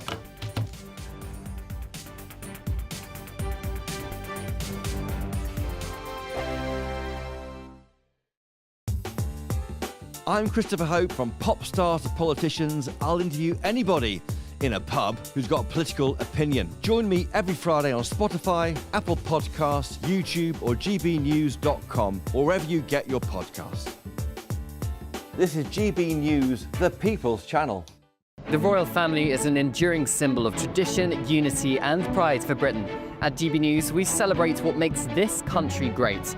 In our new Royal Newsletter series, you can join me, Cameron Walker, for Inside the Palace, an exclusive look every week that takes you beyond the gates and brings you the very latest from those at the heart of the monarchy. Never miss a royal moment again. Sign up now. Go to gbnews.com/royal newsletter and get the latest straight to your inbox. It's Patrick Christie's Tonight, and here we do things differently. It's explaining the absolute madness of this, doesn't it? It's explosive. I mean, this is very good. It's lively. 850. Your government sat there, Sean, and it did nothing. It's controversial. And the Middle East has been in turmoil since before I was born. It's everything you need to kickstart your evening. Everyone's had their Weetabix tonight. I love to see it. That's Patrick Christie's Tonight, weeknights from 9 p.m. Only on GB News, the People's Channel, Britain's news channel. We're proud to be GB News, the People's Channel, and as you know, we always love to hear your views. Now, there's a new way of getting in touch with us at gbnews.com/yoursay. By commenting, you can be part of a live conversation and join our GB News community. You can even talk to me, Bev Turner, or any of the members of the GB News family. Good Afternoon Britain isn't just about us. The wonderful thing about this programme is it's about everyone watching. It's an interactive programme. Well, there absolutely is something to see here, and we're going to be talking about it more. Whether it's breaking royal news, please bring us up to date, or indeed a particularly punchy speech in the House of Commons. Very, very curious. We bring it to you live, and then we bring you live reaction as well. That's Good Afternoon Britain, weekdays from midday. Only on GB News, the People's Channel, Britain's news channel. In the GB Newsroom, we bring you the news as it happens. With our team of dedicated journalists across the UK. We're ready to keep you up to date with what's happening every half an hour, every single day. Bulletins here on GB News, the People's Channel, Britain's news channel. Mornings don't have to be tiresome, especially if you have the right company. Wake up to news as it happens, opinion and debate, and of course, a little bit of entertainment too. Because when the kettle's on, we're on. That's Breakfast on GB News, a show worth waking up for.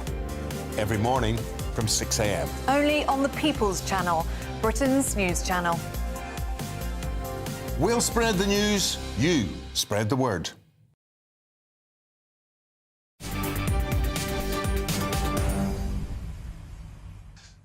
Welcome back. Now, just to remind you that any moment now we're expecting US President Donald Trump to meet with the Canadian Prime Minister Mark Carney. Will it be carnage for Carney? That's coming soon. But first, in a GB News exclusive, OK, we're still waiting for Mark Carney, I believe, to appear. So, as I say, he's walking into the Lions Den. So many world leaders have beaten that track into the Oval Office, and so many of them have got out just thankful for not getting the Zelensky treatment.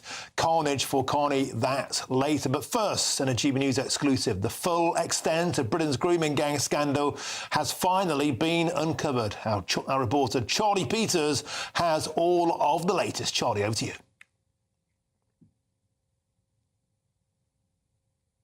Asking around the country, what are they not telling us about grooming gangs? Because in January, the Home Secretary Yvette Cooper launched that 3-month rapid audit to be conducted by Baroness Louise Casey, but we're still waiting for it to come back. It's late, but in the meantime, GB News has teamed up with some researchers, from some grassroots researchers from Spotlight on Crime, and we've produced this map, which we can show our viewers now, which demonstrates the extent of the scandal of some 50 different towns and cities across the countries affected by this scandal. As you can see, right across England, from Carlisle down to Plymouth, and the different shading on the map, the darker it is shows a greater intensity, a higher number of convictions for these crimes. Well, when people think about the abuse gang scandal, they always think about Rotherham and Rochdale in the north, but actually this is right across the country. You can see Essex, you can see Ipswich, you can see also Oxfordshire and the West Midlands included in this map as well. So if we move on to the north of England, you'll see that particular intensity and also those shaded areas around the Bradford district where there's assessed gangs. That's based on survivor testimony direct to GB News, but also government reports, police investigations and other sources of information giving us that ability to share that. Just further, if you go on the GB News website, our viewers will be able to show their own areas where this is going on by clicking on certain places. I hope we can bring you that next slide now, which can show you what appears on each occasion. You'll see the number of convictions according to each location. Here in Rotherham, for example, 65 were convicted for these crimes from 1997 until earlier convictions this year. Now, there are at least 1,510 survivors in that town. Many more people have escaped justice. Now, what GB News can bring you for the first time is this map here. A clear indication of the trafficking and network analysis involved in this form of abuse. Now, whenever we've spoken about this, when government officials have spoken about it, they've referred to sort of isolated cases in a few towns and cities.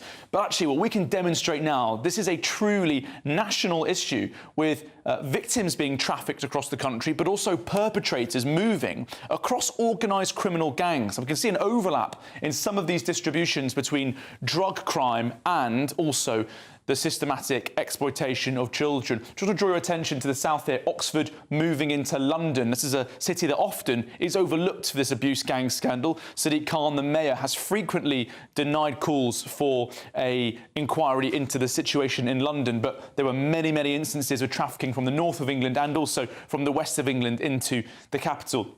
Moving on, if we go back up to the north, you can see in our review just how widespread that network analysis is in the north. Now, just two areas on the map right now have had local reviews. Rotherham in the South Yorkshire and also Rochdale and Oldham in the Greater Manchester Combined Authority area. Just two. However, as you can see here, the whole area is covered with trafficking of victims, but also, crucially, the movement of abusers. These places don't have force fields around them, Martin, and that's what the local authorities and government have made people think, that this is just happening in isolated, specific areas. No. Martin, what we're showing here is just how widespread, just how national and overlapping this issue is, and it goes to show why so many people are demanding that national inquiry. Excellent stuff there, Charlie Peters. Great stuff. Superb as ever. Thank you very much for joining us on the show. Now, as we await Mark Carney to join Donald Trump at the White House, we're awaiting that historic meeting. Could be sparks flying, the fur could fly. Could it be carnage for Carney? He is walking on eggshells just a week into his premiership. Lots more still to come between now and 5 o'clock, and we'll cross that meeting any moment now. First, though, your headlines with Tatiana Sanchez.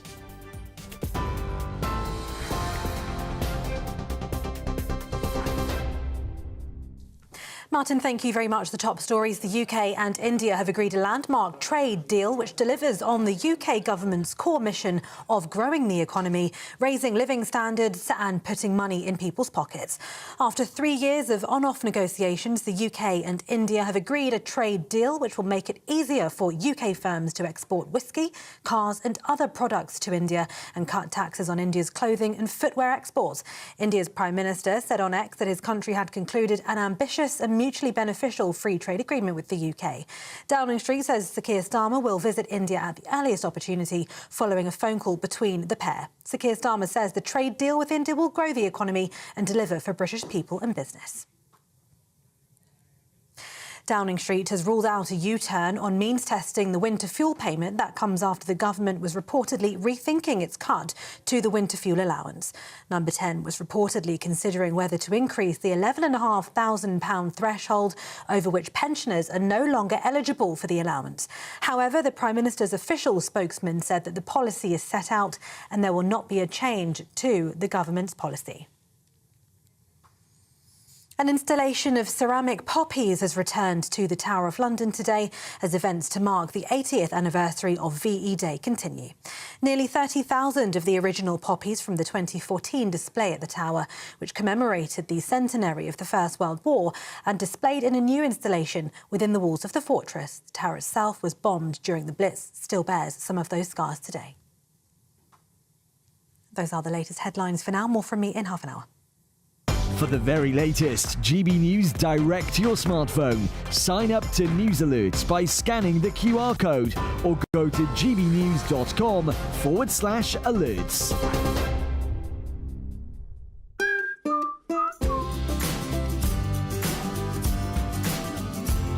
Done. My Claim Group sponsors the GB News Finance Report. And here's a quick snapshot of today's markets. The pound buying you $1.3368 and €1.1786. The price of gold is £2,539 and 79 pence per ounce, and the FTSE 100 is at 8,604 points. Done. My Claim Group sponsors the GB News Finance Report. Hello again. Here's your latest GB News weather update coming to you from the Met Office. Now, the weather through much of this week is going to continue in a similar vein to how it started, with lots of fine, dry and at times sunny weather on offer, because high pressure is going to continue to dominate our picture, leaving things pretty settled. Now, it has been sunny for many of us today, but not everywhere. There has been a swathe of cloud across some parts of eastern England, and that swathe of cloud is pushing its way southwestwards as we go through this evening and the start of the night, but it does then break up a little bit. And otherwise, yes, there will be a bit of cloud here and there, maybe even 1 or 2 showers, but generally it's looking dry with some clear skies. As a result, again, it's going to turn a bit chilly, perhaps not quite as cold as last night, but nonetheless, in some rural spots away from the towns and cities, a touch of frost is possible first thing tomorrow morning.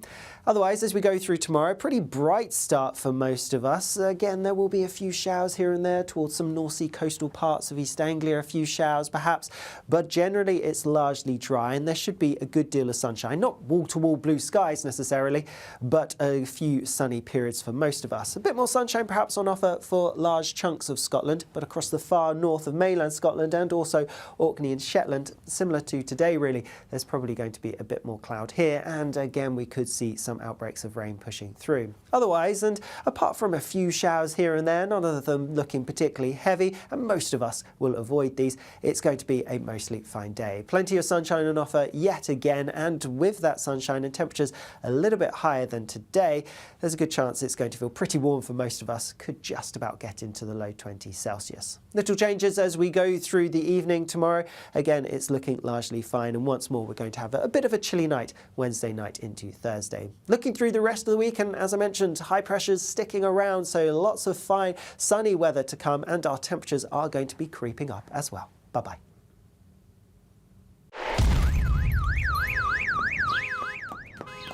Crash Law 24 sponsors GB News Traffic and Travel Report. Good afternoon. This is the latest AI travel news from gbnews.com. On the M8 eastbound at junction 19, a broken down vehicle is causing restrictions, so approach cautiously and plan for extra travel time. Meanwhile, on the A40 between Canaston Bridge and Haverfordwest, A recent accident causes delays. Road users are advised to be patient in both directions. In Essex, the M11 northbound between junction 4 and 6 faces heavy congestion with current delays of 50 minutes. On the A36 northbound in Wiltshire, a load spillage is causing lane closures between the A3, 090 and A27 junctions. Normal conditions are anticipated from 6 this evening. For more travel news, go to gbnews.com. Crash Law 24 sponsors GB News Traffic and Travel Report.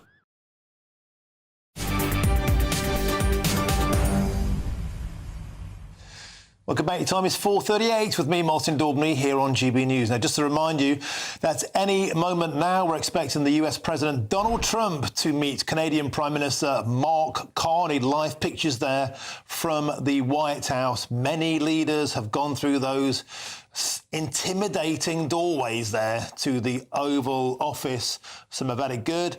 Some have had it bad. Top of the league, probably Giorgia Meloni from Italy got away unscathed. The El Salvadorian president, Nayib Bukele, he got away unscathed. Keir Starmer, well, he flattered Donald Trump with a letter from the king, an invite, a full royal visit. Slightly whipped on free speech, but basically got away unscathed. And then at the other end of the scale, we have the Premier of Ireland, Michael Martin, who has lectured on pharmaceuticals, lectured on the Irish economy, but nothing can top the car crash of Volodymyr Zelensky. All eyes now on that famous door as Mark Carney, the Canadian Premier, is waiting to go in. Well, joining me now is the former head of the British Army, Lord Richard Dannett. Lord Dannett, welcome to the show. Could I ask you for your comments on what we can potentially expect? There's a huge conversation from Donald Trump around Canada being the 51st state of America. Astonishing scenes of there being some kind of takeover. Of course, now Mr. Carney has come to power on an anti-Trump ticket. Of course, Canada being a member of the Commonwealth and the NATO, all to play for. Well, you're right. It'll be interesting to, or should I say, it'd be wonderful to be a fly on the wall, I think, actually, between Donald Trump and Mark Carney meeting, after all the grandstanding that's gone on over the last few weeks and months. But I think you've got to put it in perspective. Frankly, if Donald Trump hadn't said what he said about Canada, Mark Carney wouldn't have been Prime Minister. So it's extraordinary how the effect of one person can have an effect on the country. But what Mark Carney has done has frankly said to Canadians, come on, we're going to stand up for ourselves. We are a proud country. We're an independent, sovereign country. We're going to have none of this 51st state rubbish. I'm the leader. Vote for me. I'm now Prime Minister. I'm now going to go to Washington and I'm going to have a frank conversation with this Donald Trump chap. Canada's Canada, United States of America is United States of America. Well, let's keep them separate, but we're close neighbours, so let's be good friends. Let's trade together. Let's do the thing properly. And Lord Dannett, this all comes, of course, against a backdrop. Sir Keir Starmer back here in Britain talking today about the United Kingdom preparing to be on a war footing with Russia. Talking about constant threats of cybersecurity, even talks about bunkers for the royal family and parliamentarians here in Britain. Is the threat from Russia credible? Is it real? Or is this parliamentarians trying to scare us and perhaps plump us up for tax rises? Well, I think it could be all of those things. And interestingly enough, you mentioned tax rises, and I'm not alone amongst others of saying that I think tax rises may be the only way that the government can generate more revenue in order to spend a greater proportion of GDP or greater proportion of its own spending on defence, and we need to do that. Now, the story that's been doing the rounds over the last 24 hours is this refresh of the war book. The war book that's always been there, but frankly, it's lain dormant really for the last 20 years, hardly had scant attention paid to it since the end of the Cold War. And I think it's actually the right thing for government to be doing in these more heightened security times to say, right, we better get the war book out again. We better look at our plans, ask ourselves how prepared we are. And where we're not prepared, let's think about what we should be doing. And there's a whole range of things that they're going to find that are uncomfortable, and a whole range of issues on which they're going to have to spend money.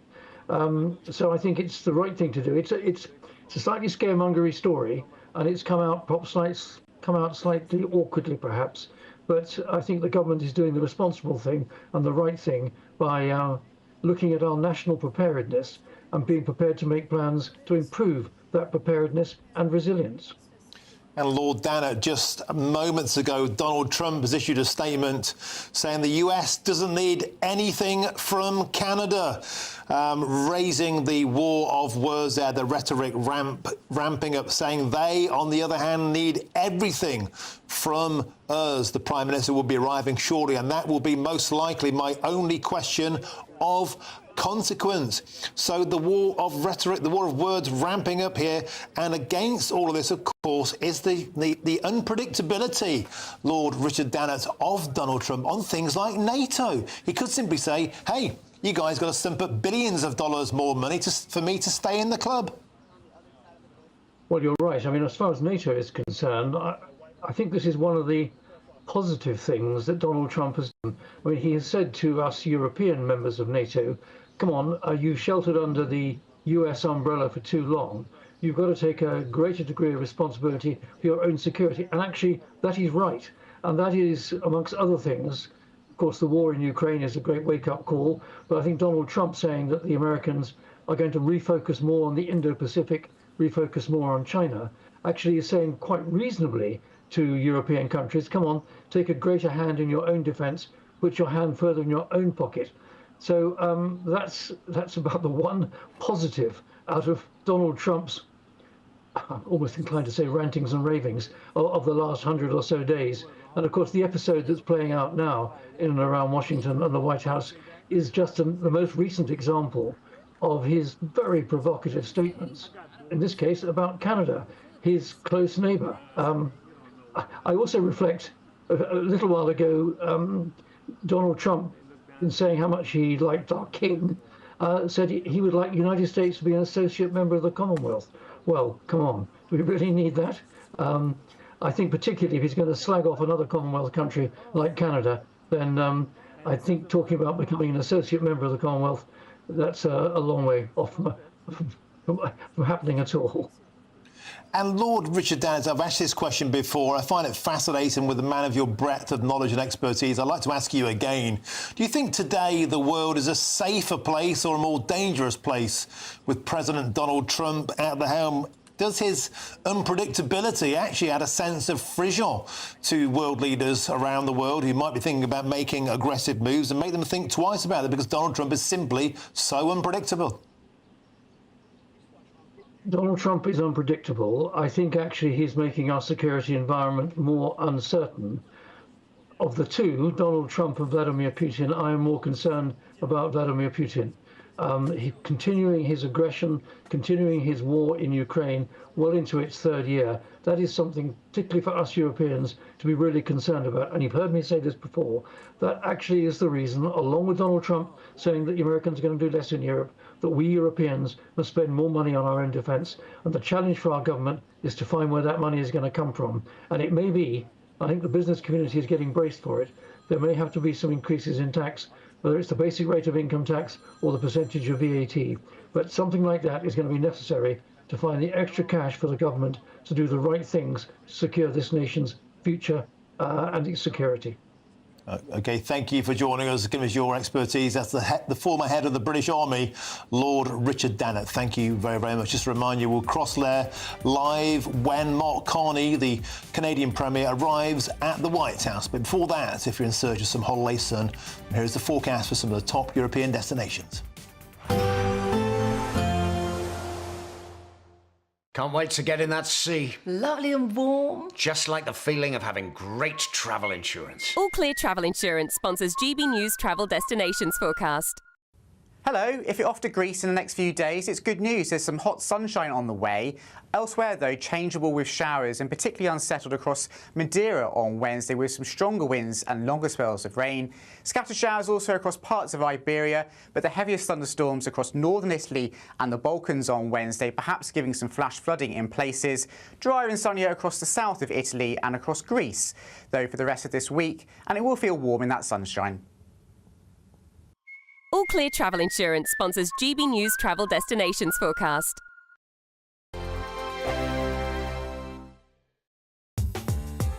I'm Christopher Hope. From pop stars to politicians, I'll interview anybody in a pub who's got a political opinion. Join me every Friday on Spotify, Apple Podcasts, YouTube or gbnews.com, or wherever you get your podcasts. This is GB News, the People's Channel. GB News Breakfast, every day from 6 a.m.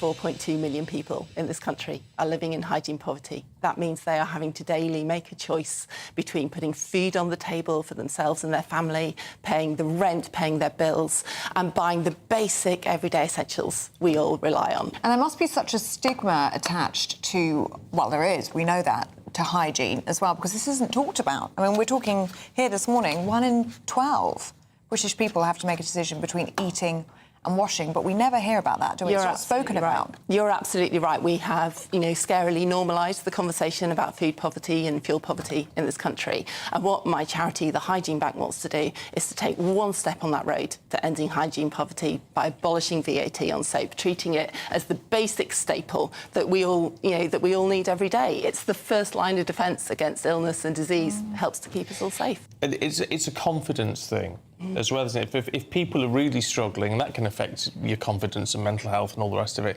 But if you also know there's even the slight possibility of not smelling fresh, for example, but I mean that can totally destroy you in a workplace. Completely, and we hear every day about children who are bullied in school or who are not going to school because their uniform isn't clean or they feel stinky. They're being bullied by their peers. We know that 13% of people living in hygiene poverty have avoided work for exactly that reason. 9% of people have avoided going to a job interview, and that's so wrong because it is trapping you in your difficulties. Hygiene poverty is limiting life chances, it's blocking opportunities, it's stopping people find a way out of the hard times they find themselves in. And the thing that I always remind myself is that we're all actually only one step away from this. GB News, the People's Channel. Join me, Nana Akwe, for an informative, interactive news programme with a difference. It's fun. No, he didn't say that, though. I'm so surprised. I think there's an element of truth to that. Join me from 3 p.m. every weekend, only on GB News, Britain's news channel. We're proud to be GB News, the People's Channel. And as you know, we always love to hear your views. Now, there's a new way of getting in touch with us at gbnews.com/your say. By commenting, you can be part of a live conversation and join our GB News community. You can even talk to me, Bev Turner, or any of the members of the GB News family.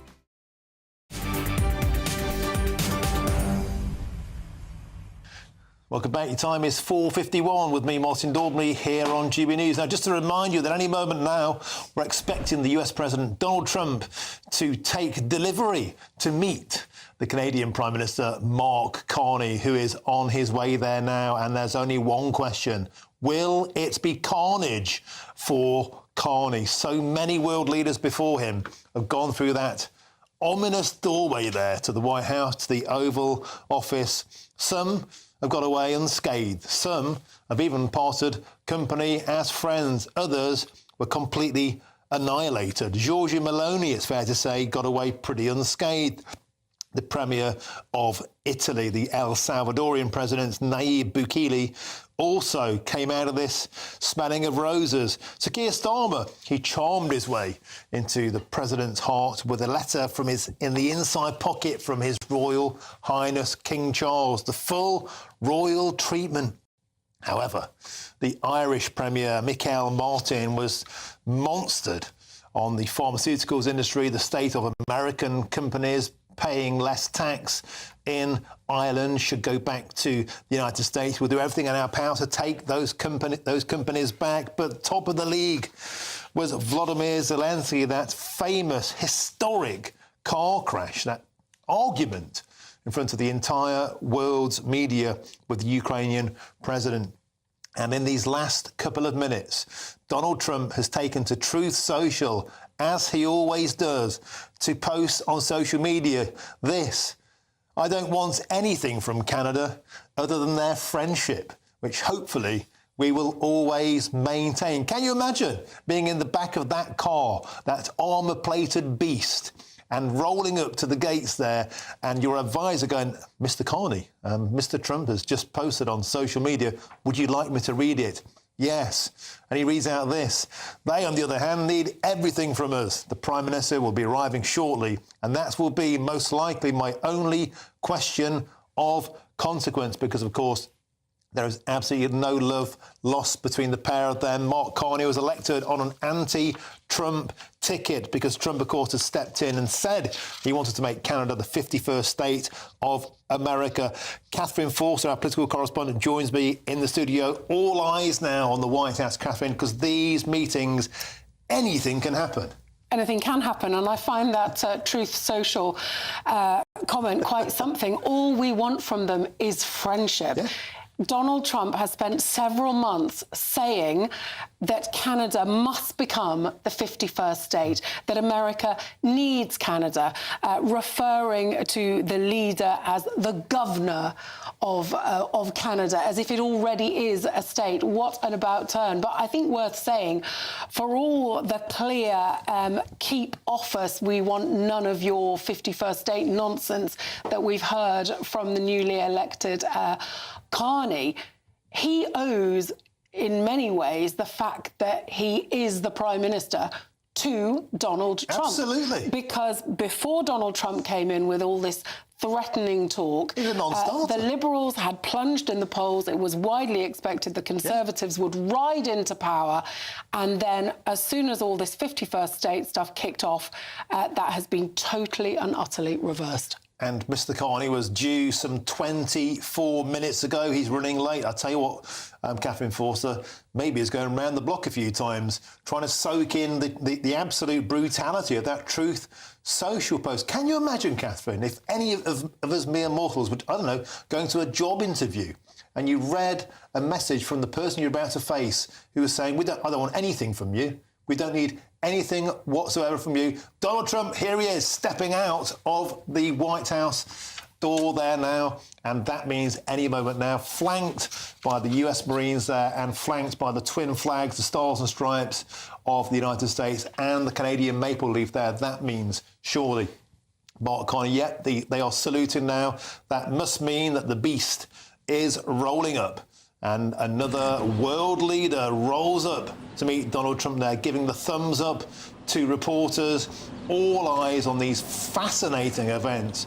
Here is that magnificent vehicle, the Beast, with the two flags on the front there, the Canadian flag and the US flag. And here, stepping out now, is the Canadian Premier, Mark Carney. At least in this year there, Catherine Forster, they're exchanging smiles. Donald Trump very tactile, patting him on the shoulder. But this really is the calm before the storm, Catherine. Well, yes, and we've heard nothing but tough talk from Carney before his election and since. But I think it was interesting the other day, Donald Trump was giving an interview, and Donald Trump has previously ruled nothing out in terms of Canada and how they might acquire it. And he did actually, the other day, rule out annexing Canada. I mean, I can't even believe that we're even talking about these things, but actually taking Canada by force, he said, no, he thought that would never happen. However, Greenland is another matter, and he hasn't ruled out annexing Greenland by force at all. He's very aware that the Arctic and the sort of far north is, in terms of sort of global security, really increasingly where it is at. So many before him have gone through that hallowed door. Some have had a result. Some, as I might say in football, have had an absolute nightmare. I'm joined in the studio now by Nora Lee Knotson, a Republican commentator here in Westminster. Nora, what do you think we can expect on the scale of having a nice reception? Giorgia Meloni, the El Salvadorian president, Nayib Bukele, Sir Keir Starmer, the British Premier, down to the absolute car crash of Vladimir Zelensky. Mark Carney, no friend, no ally of Donald Trump. Do you think it could be carnage for Carney today? I'm actually very positive about what will happen today. I think Carney's got a couple of issues. Firstly, Alberta, which produces most of its energy, over 80% of it, is threatening its own Brexit of sorts to separate, and they're actually going to be having a petition on that and lowering the threshold for a referendum to occur. So he's under pressure right now, and he's been trying to use the charm offensive with Trump by saying, he was in real estate. Trump's one of the best negotiators he knows. So remember, first he was appealing to his voters. Now he's going to appeal to Trump. The U.S., we are the largest trading partner for Canada. So it's cheapest to trade with your neighbor. Yeah. And for Trump, well, Canada is its second largest trading partner. So he also knows he wants a win right now to settle concerns about the trade wars. But Nora, just literally, as Mr. Carney would have been approaching the White House in that car, in the Beast, Donald Trump takes to Truth Social, as he does. The most unpredictable politician, perhaps in our lifetimes, saying the US doesn't need anything from Canada other than their friendship, which hopefully, we will always maintain. They, on the other hand, need everything from us. The art of the deal being conducted as he's on his way there. Exactly. And as Carney said, Trump is a great negotiator. He would be very familiar with Trump's style, but I expect there to be constructive conversations going on today, because the trade agreement between the U.S., Canada, and Mexico is due to be renegotiated in 2026. And I think what Trump will be after is a handshake deal so that it could potentially be renegotiated sooner than 2026. And the key issues, of course, as we saw on that southern border, is on controlling immigration from that northern border in. How big a scope, how big a deal are the numbers coming in from Canada into America? We know it's millions coming from the southern border, and in return these tariffs have been threatened on things like lumber, on Canadian products, with a very clear message: sort the border or you're going to get hammered on business. Right. And I think what you saw is Canada was being reasonable at first when Trump was concerned about fentanyl and immigration. They were responsive. So I think Carney will also be responsive to those issues. We saw Trump as well put up tariffs 100% on films being made in Canada. And that's his style, again, being aggressive going into the negotiating table so that he can get what he wants. But what's fascinating about your saying that Mr. Carney is under a lot of pressure at home, he's under a lot of pressure to deliver something from this meeting today, because as we were just discussing before you arrived, and you will know better than us, Mr. Carney's political lifeline was thrown. Ironically, his nemesis, Donald Trump, has propelled him into power. He was dead in the water before Donald Trump effectively declared a trade war on the US. But he will have to go back with more than just sweet talk. I agree. He will have to go back with more than just sweet talk. But there is an important relationship between the two countries, and both of them recognize that. It's about who's got the stronger arm at the negotiating table. And I think right now it's Trump. Well, I mean, you can't compete in a trade war with the United States. Nobody can, perhaps with the exception of China. Catherine Forsey, you're keeping an eye on the story as it updates. What do you got for us?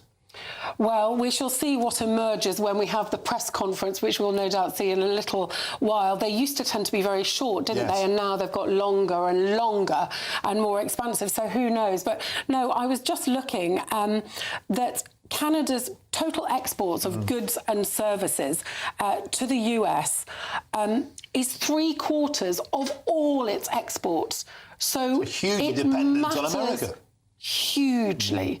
And for all the very, very tough talk that has helped to get Carney to this position, the United States, that relationship is very, very important. So I think he is going to want to, send a message, we are not for sale, we're not going to be your 51st state, but to some extent to play nicely with Donald Trump, because it is surely in Canada's interest to do that. And the pictures there are very much Mr. Carney putting on a brave face. He was clenching his fist. Donald Trump patting him on the shoulder, very tactile, but also looking very stern-faced. They were asked by journalists to comment on if they are close to a trade deal. Pictures you can see there a short while ago.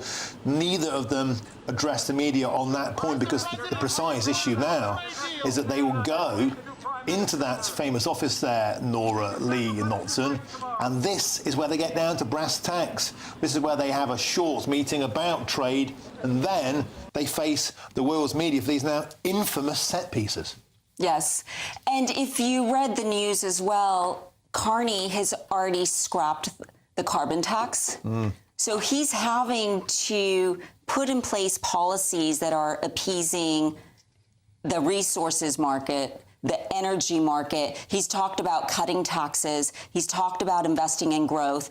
And as was just mentioned, yes, the U.S. is responsible for 3/4 of the trade of Canada. So going back to the point is Trump is the one with the cards at the table. And Catherine Forster, on a bright point for Mark Carney, it could be worse. He could be Justin Trudeau. I mean, Justin Trudeau is despised by Donald Trump, utterly and utterly despised. They made no secret of that. I think the feeling was mutual. This is a fresh start. It's a fresh Prime Minister, but he was elected on a very anti-Trump ticket. Do you think today could be painful for Mr. Carney? I think it could. I think it could be very difficult. And I'm just thinking back a few months to when Donald Trump first came in. I was over at the Munich Security Conference, then at Paris, for that first scrambled European summit. And I was talking to some Canadians who were beyond horrified by the language coming out from Trump and saying, you know, we have to live next to him. People are really frightened. We don't treat it as a joke. So I think Mark Carney is going to have to tread a fine line.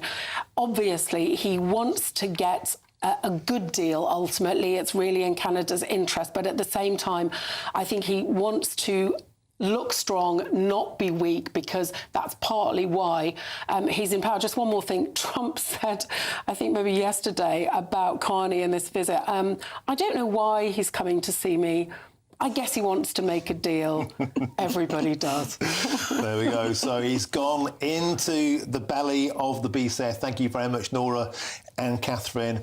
Will it be carnage for Carney? They've gone inside that famous office now to discuss the terms and conditions, and then the press conference will ensue. We'll go to that as and when that happens. We're on tenterhooks here in Westminster. But first, let's go to your news headlines. It's Tatiana Sanchez.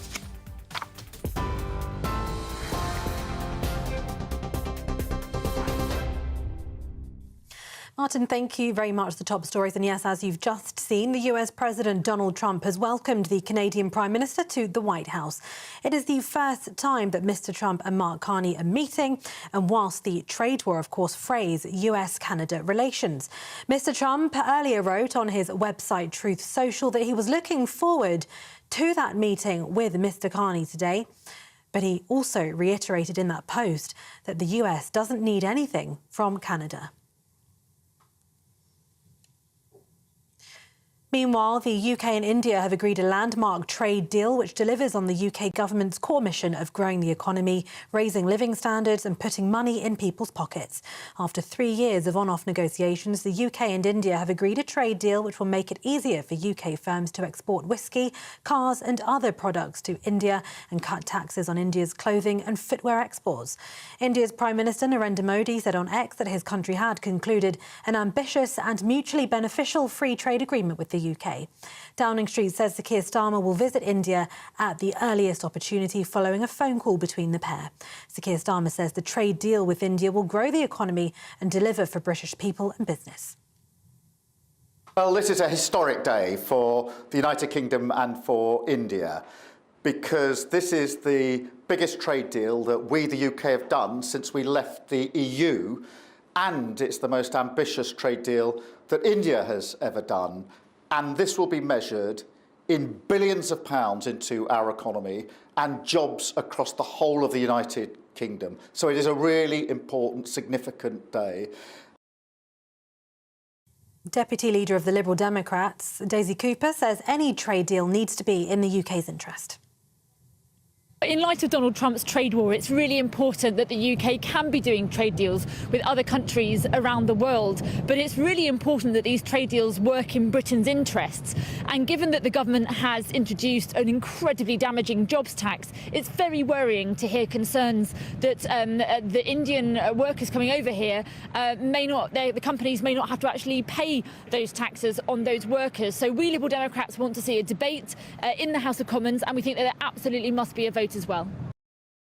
OK, let's go live now to the White House, where the US President Donald Trump has just welcomed the Canadian Prime Minister to the White House, Mark Carney.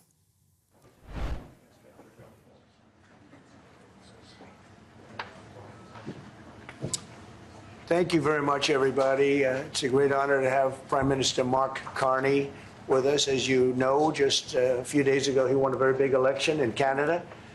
And I think I was probably the greatest thing that happened to him, but I can't take vote credit. His party was losing by a lot, and he ended up winning. So I really want to congratulate him. It was probably one of the greatest comebacks in the history of politics, maybe even greater than mine. You know. But I want to just congratulate you. That was a great election, actually. We were watching it with interest, and I think Canada chose a very talented person, a very good person, because we spoke before the election quite a few times. And it's an honor to have you at the White House and the Oval Office. And you see the new and improved Oval Office as it becomes more and more beautiful with love. You know, we handle it with great love. And 24-karat gold, that always helps too, right? But it's been a lot of fun. We're going over some of the beautiful pictures that were stored in the vaults that were for many, many years, in some cases over 100 years. They were stored in vaults of the great presidents, or almost great presidents, all having a reason for being up, every one of them. So it's very interesting. But I just want to congratulate you, and ran a really great race. I watched the debate. I thought you were excellent, and I think we have a lot of things in common. We have some tough points to go over, and that'll be fine. We're going to also be discussing Ukraine-Russia, the war, because Mark wants it ended as quickly as I do. I think it has to end.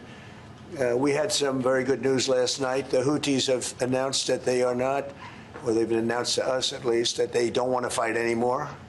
They just don't want to fight, and we will honor that.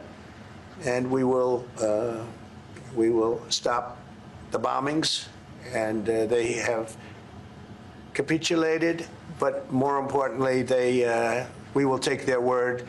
They say they will not be blowing up ships anymore, and that's what the purpose of what we were doing. So that's just news. We just found out about that. So I think that's very, very positive. They were knocking out a lot of ships going. As you know, sailing beautifully down the various seas. It wasn't just the canal, it was a lot of other places. And I will accept their word, and we are going to stop the bombing of the Houthis, effective immediately. And Marco, you'll let everybody know that, okay? Do you have something to say about that, by the way? It's a pretty big announcement. Yeah, this was always a freedom of navigation mission. These are, a band of individuals with advanced weaponry that were threatening global shipping, and the job was to get that to stop. And if it's going to stop, then we can stop. And so I think it's an important development. And we'll have maybe before we're going to, as you know, the Middle East, Saudi Arabia. We're going to UAE and Qatar, and that'll be, I guess, Monday night. Some of you are coming with us. I think before then we're going to have a very, very big announcement to make, like as big as it gets, and I won't tell you on what, but it's going to, and it's very positive. I'd tell you if it was negative or positive. I can't keep that out. It is really, really positive, and that announcement will be made either Thursday or Friday or Monday before we leave, but it'll be one of the most important announcements that have been made in many years about a certain subject, very important subject. So you'll all be here.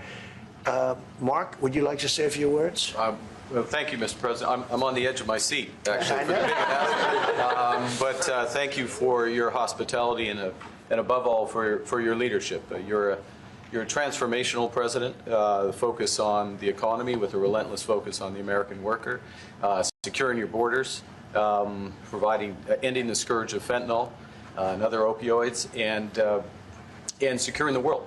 And I've been elected with my colleagues here, with the help of my colleagues here. I'm going to spread the credit to transform Canada.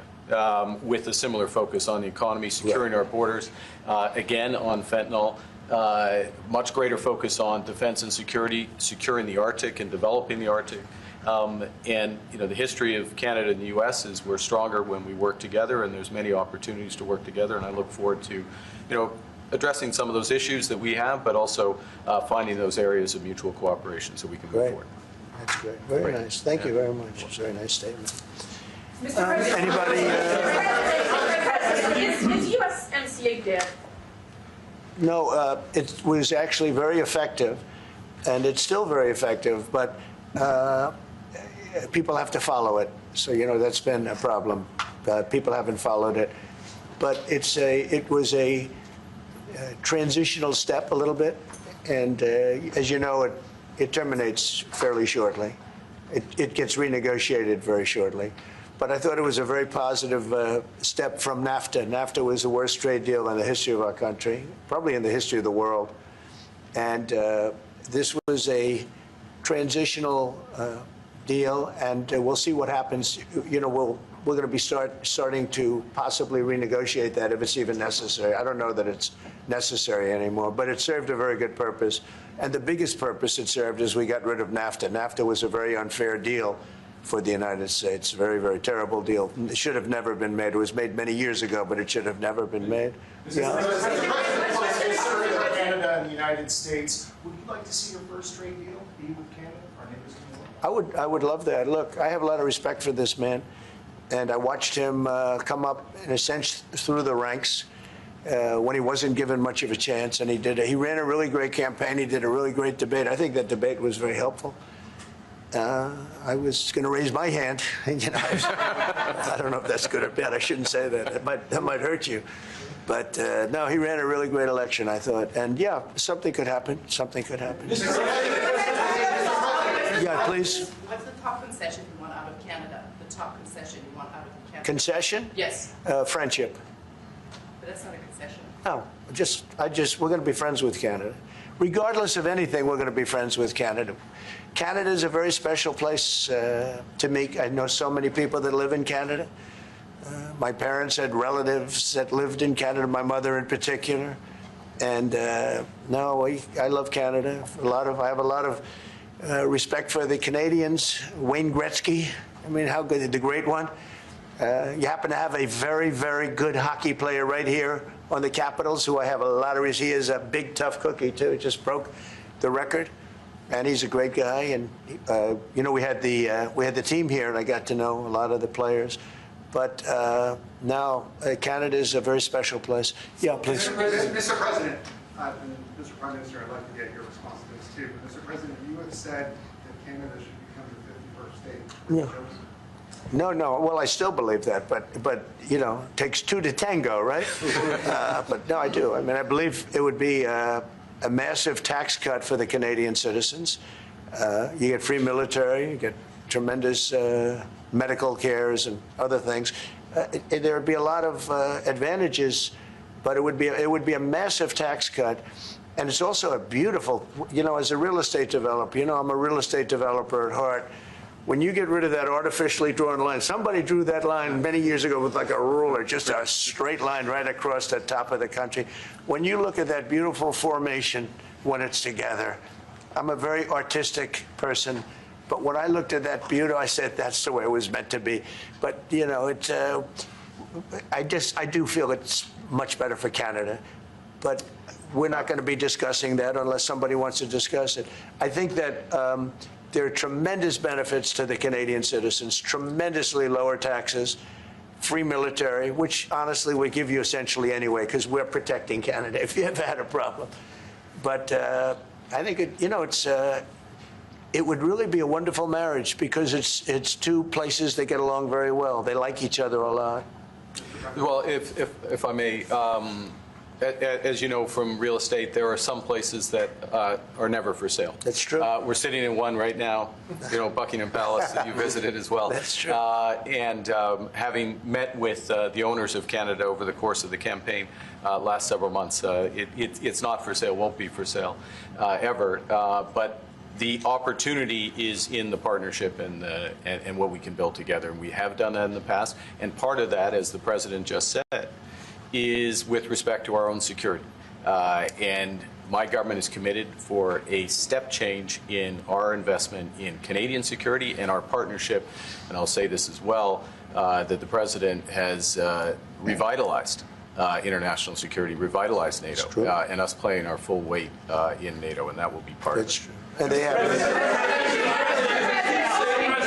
have, I must say, Canada is stepping up the military participation because Mark knew, they were low, and now they're stepping it up, and that's a very important thing. But never say never. Never say never.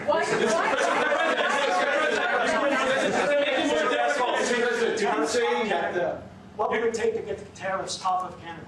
Well, we'll be talking about different things. Look, we want to protect our automobile business, and so does Mark. But we want to make the automobiles, and we want to, we have a tremendous abundance of energy, more than any country. We have, just in Alaska alone, ANWR has been reopened now. ANWR is probably the largest find anywhere in the world. They say it's larger than Saudi Arabia. I don't know, but it's a lot. But we have tremendous amounts of energy. Other countries don't. We're both lucky in that way. They have energy. We have energy. We have more than we can ever use and more than we could ever sell, actually. And you have the same thing. So we're two countries that are very lucky. If you look at China, they don't have that. It's a big disadvantage. Other countries, most countries don't have. Most countries don't have that. So Canada and us, we have a lot of advantages over other places. When you consider what Mr. Carney just said, that Canada is not for sale, does this make the discussion a little more difficult to start on? No, not at all. No, not at all. No, time will tell. It's only time. But I say, never say never. I've had many, many things that were not doable, and they ended up being doable, and only doable in a very friendly way. But if it's to everybody's benefit, Canada loves us, and we love Canada. That's, I think, the number one thing that's important. But we'll see. I mean, over time, we'll see what happens. Mr.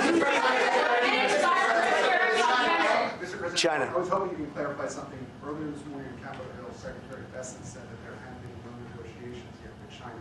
You have said something different. They want to meet, and they're doing no business right now. And those ships are turning around in the Pacific Ocean. Big turn. Those are big ships. Those ships take about 10 miles to turn. And, we lost $1 trillion to China on trade because of an incompetent president that we had who preceded me, grossly incompetent. You're finding it out more and more now. And by not trading, we're losing nothing. So we're saving $1 trillion. It's a lot. But they want to negotiate, and they want to have a meeting, and we'll be meeting with them at the right time. But you haven't met with them yet. I have not met with them, no, of course. You would know if I met. I'd tell you they want to meet. But, we are right now, look, they're suffering greatly. Their economy is suffering greatly because they're not doing trade with the U.S. And they made most of their money off the U.S. Don't kid yourself. They don't make the money off other countries like this. And we had a trade imbalance. We had a deficit, or they had a surplus, another way of saying it, of more than $1 trillion. Think of it, more than $1 trillion. And because of 145%, that's the only reason, but because of they have now 145% tariff, there's no trading. You can't trade with 145%. We are, therefore, making, in a certain way, I guess, $1.1 trillion. In other words, we're not losing $1.1 trillion. Our deficit is much better. When I started, I say we were losing billions of dollars a day on trade. That's rapidly turning around. We looked at numbers this morning. So we were losing, the United States during Biden was losing more than, I won't even give you numbers because they're so embarrassing, but billions of dollars a day on trade. Those numbers are rapidly turning between the tariffs. Don't forget, we're now getting 25% on cars. 25% on aluminum, 25% on steel, and maybe more importantly, massive numbers of companies are moving into the United States. Honda, we have the car companies are moving in at levels we've never seen before. The biggest investment ever made in the United States is being made right now. Trillions of dollars. I would say we could be at $9 trillion. You could go back to other presidents. They haven't had $1 trillion for their entire term. Look at Biden. He had bad numbers. People were leaving. They weren't coming in. They were leaving with Biden, and he didn't know the difference. The only thing he knew is people coming in. You know who they were? Illegal immigrants, okay, from prisons, from mental institutions, from all sorts of places that weren't good, from gangs, from Venezuela. They were coming in and they were criminals and murderers, 11,888 people that murdered, and at least half of them murdered more than one person. This is what Biden led into our country. I'm bringing in big companies. We have Apple is investing $500 billion. We have Jensen, as you know, is going to be 500 biggest chip maker, or chip thinker, I call him. He's really a thinker more than a maker. But we also have the maker, Mr. Wei. I get to know them all in the last, it was a cram course. But they're all moving into America because of the tariffs.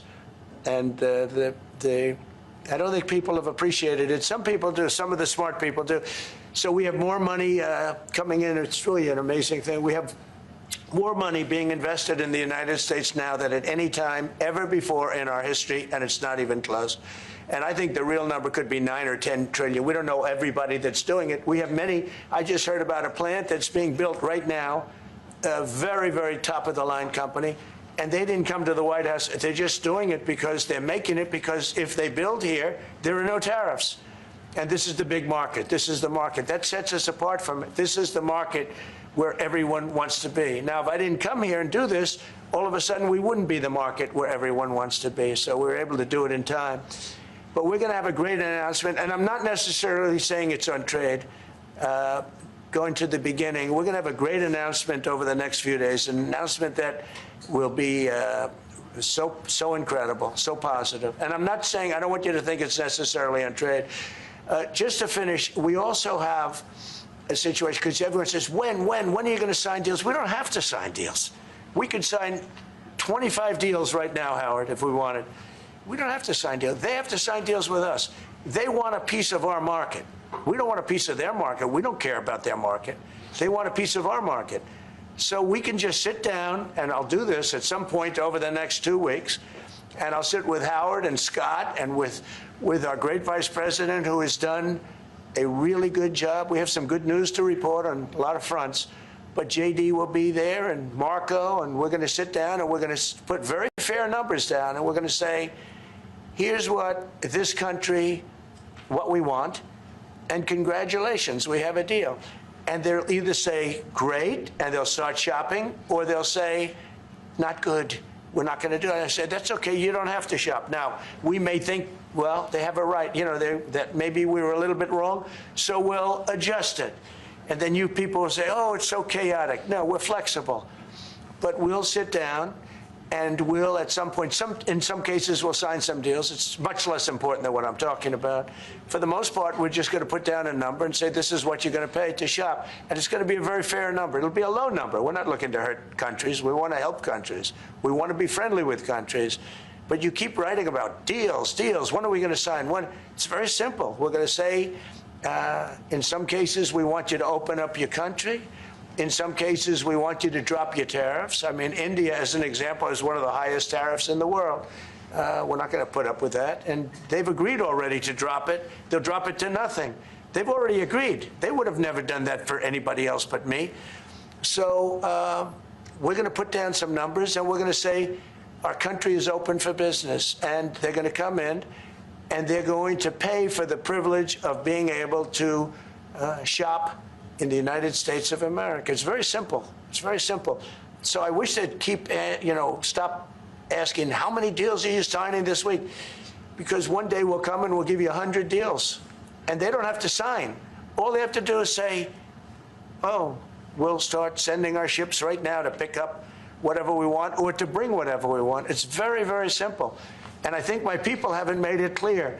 We will sign some deals, but much bigger than that is we're going to put down the price that people are going to have to pay to shop in the United States. Think of us as a super luxury store, a store that has the goods.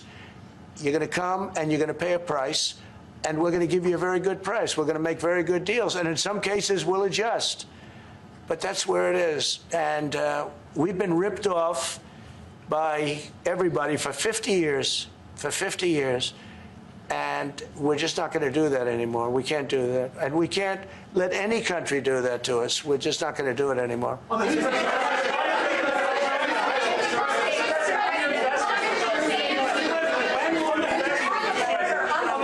Can you tell us a bit more about the deal that you've reached with the Houthis? No, it's not a deal. They've said, please don't bomb us anymore, and we're not going to attack your ships. And where did you hear about that? It doesn't matter where I hear it. The very good source, I could tell you. Very, very good source. Would you say, Marco? I would say pretty good, right, JD? A very good source. No, they don't want to be. They don't want to be. They don't want to be bombed anymore. You know, I sort of thought that would happen. No, behind you, please. Clarifying something you said on USMCA. Is the U.S. prepared to walk away from that pact? From what pact? USMCA. No, it's fine. It's there. It's good. We use it for certain things. It's there. We have the USMCA is a good deal for everybody. I won't say this about Mark, but I didn't like his predecessor. I didn't like a person that worked for. She was terrible, actually. She was a terrible person. And she really hurt that deal very badly because she tried to take advantage of the deal and she didn't get away with it. You know who I'm talking about. But so, you know, we had a bad relationship having to do with the fact that we disagreed with the way they viewed the deal, and we ended it. You know, we ended that relationship pretty much. The USMCA is great for all countries. It's good for all countries. We do have a negotiation coming up over the next year or so to adjust it or terminate it. Yeah. Mr. President, I'll say a word on USMCA, if I may, Mr. President. It is a basis for a broader negotiation. Some things about it are going to have to change. And part of the way you've conducted these tariffs has taken advantage of existing aspects of USMCA. So it's going to have to change. There's other elements that are come, and that's part of what we're going to discuss.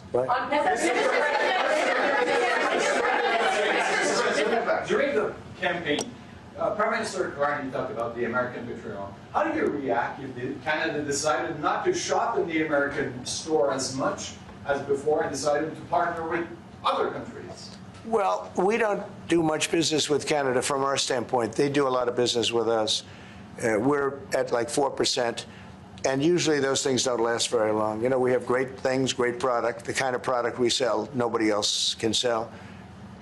Including military. Look, we make the best military equipment in the world, and Canada buys our military equipment, which we appreciate, but we make the best military equipment in the world by far. The missiles, the submarines, everything. Everything we have is really top-notch.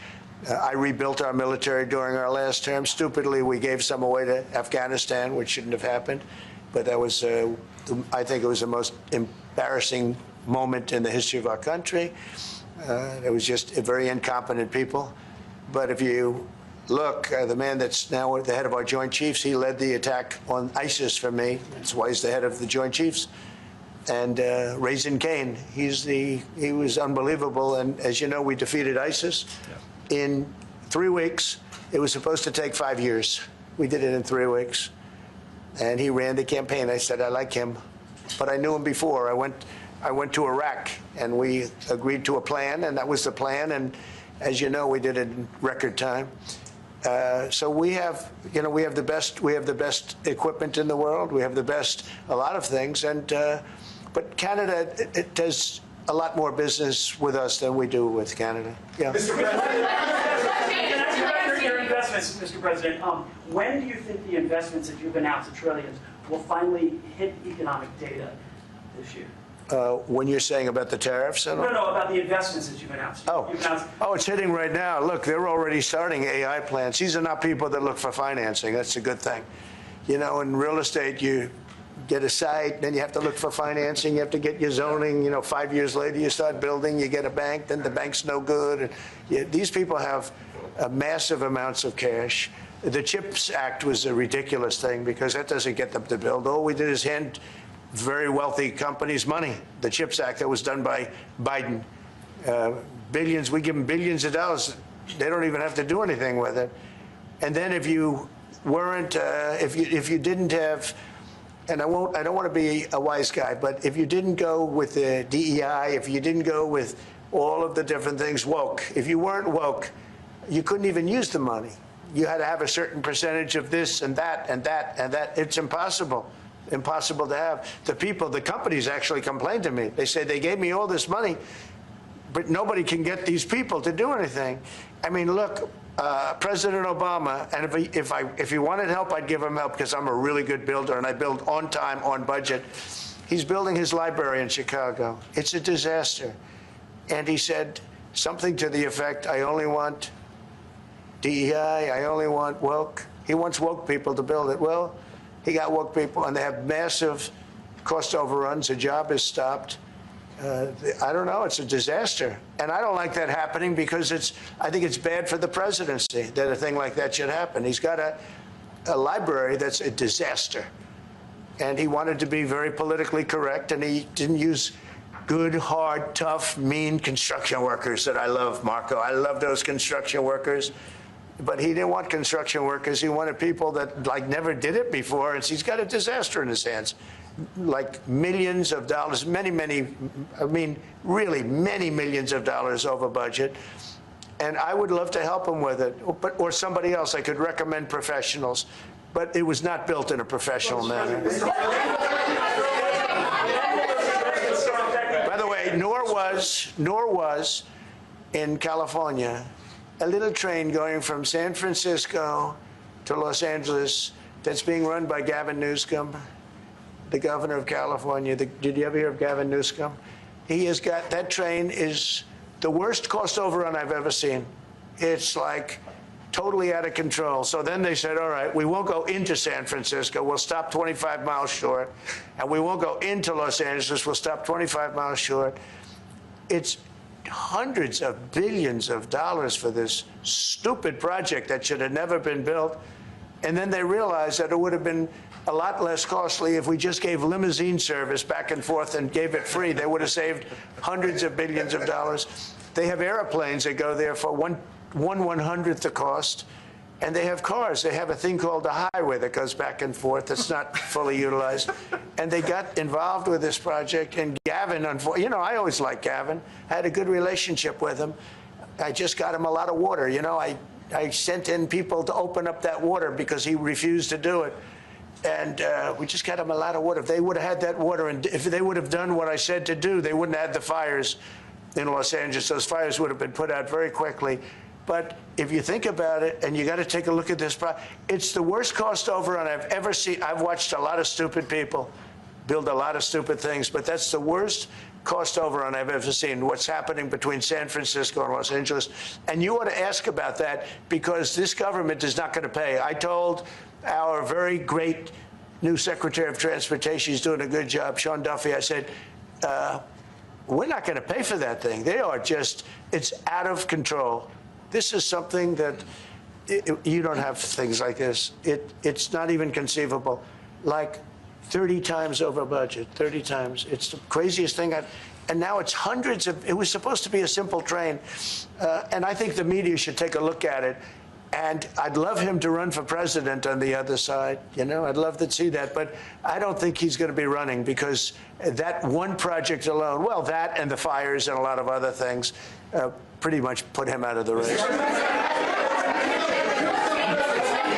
President, what changes would you like to see to the USMCA? Or what changes would you like to make? We're going to work on some subtle changes, maybe. I don't even know if we're going to be dealing with the USMCA.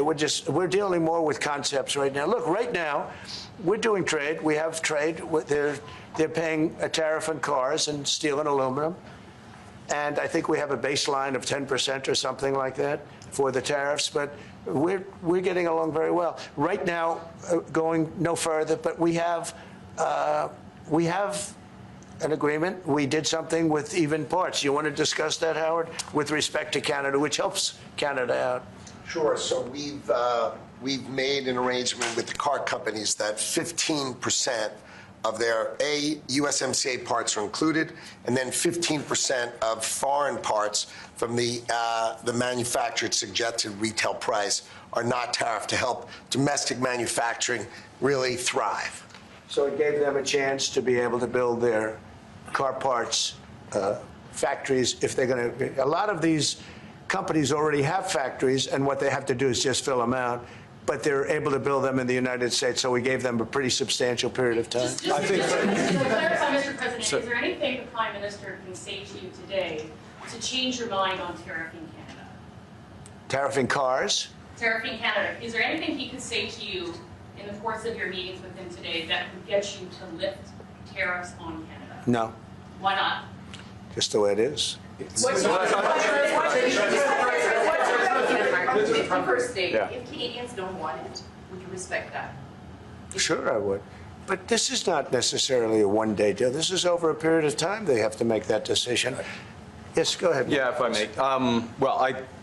Respectfully, Canadians' view on this is not going to change on the 51st state.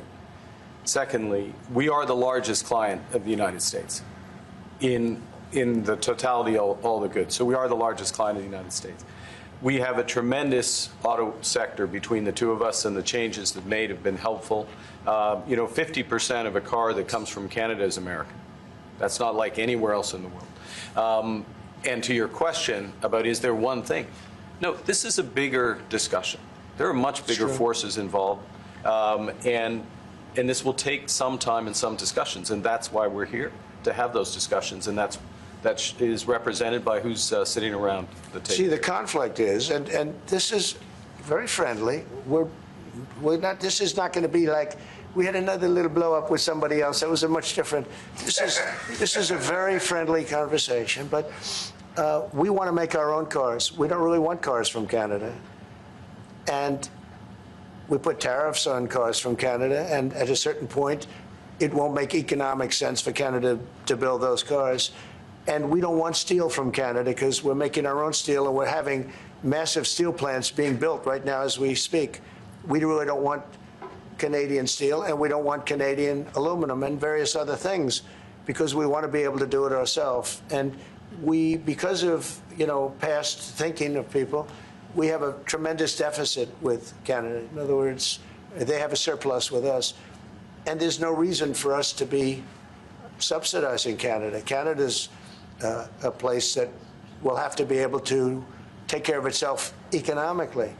I assume they can. I will tell you that Trudeau, when I spoke to him, I used to call him Governor Trudeau. I think that probably didn't help his election. But when I spoke to him, I said, so why are we taking your cars? Why are we taking we want to make them ourselves. I mean, I said, and if the price of your cars went up, or if we put a tariff on your cars of 25%, what would that mean to you? He said that would mean the end of Canada. He actually said that to me. And I said, that's a strange answer, but I understand his answer. But no, I mean, it's hard to justify subsidizing Canada to the tune of maybe $200 billion a year. We protect Canada militarily, and we always will. We're going to, that's not a money thing. But we always will. But, it's not fair. But why are we subsidizing Canada $200 billion a year, or whatever the number might be? It's a very substantial number. And it's hard for the American taxpayer to say, gee whiz, we love doing that.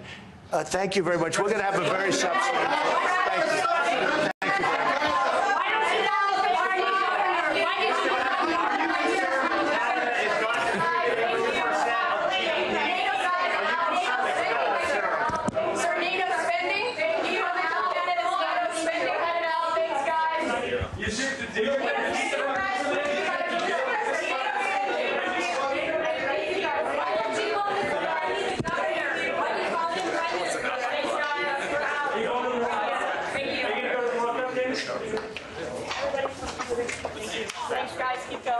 That was an extraordinary exchange there between, well, I say an exchange. Mark Carney, the Canadian Premier, looked in great parts of that exchange like he wanted to be anywhere else in Christendom, perhaps on Mars. There was a world leader who was sat on a stool while Donald Trump just grandstanded. The majority, by my estimates, only about 10%, 15% of that entire conversation was even about Canada. Mark Carney, the Canadian Premier, a Bank of England governor, a bit part, a window dressing, a spare part at a wedding, you might say. Donald Trump started off by congratulating himself on getting Mark Carney elected. He said, it's one of the greatest comebacks in political history, perhaps even better than mine. I think I'm the greatest thing that happened to you. Donald Trump started the meeting by saying that because, of course, Mark Carney was a nowhere man until Donald Trump said he wanted to annex Canada as the 51st state of the United States of America, at which point Mark Carney rose from nowhere and became the Prime Minister of his country on a purely, has to be said, anti-Trump ticket. He then went on to say, we don't need your country. We don't need anything from you. They want a piece of our market. We don't care about their market. Mark Carney squirmed. He bit his lips. Once again, had that look of somebody who just didn't want to be there. He then went into Donald Trump, the usual talk of, he went to talk about the Houthi rebels. The deal with the Houthi rebels has come through. There's no more bombing going to be on the table. The 51st state of America. Look, enough about me. Let me bring in my guest. I could talk about this all day long. I think that was absolutely fascinating, a real glimpse into the power play. Let's bring in my panel now. GB News' political correspondent, Catherine Forster, and, of course, the Republican commentator, Nora Lee Knotson. Welcome back to you both. Catherine, I'm going to start with you. These things are admissible. They are absolute political drama. They are a powder keg. Anything can happen. Just to reiterate, Catherine Forster, the look on Mark Carney's face, he was clenching his buttocks. He was biting his lips. He didn't want to be there at all. No, he didn't, and I think it was about 35 minutes. He said at the very beginning that he was on the edge of my seat, he said, and I think he was sort of literally and metaphorically, as were we all, on his behalf.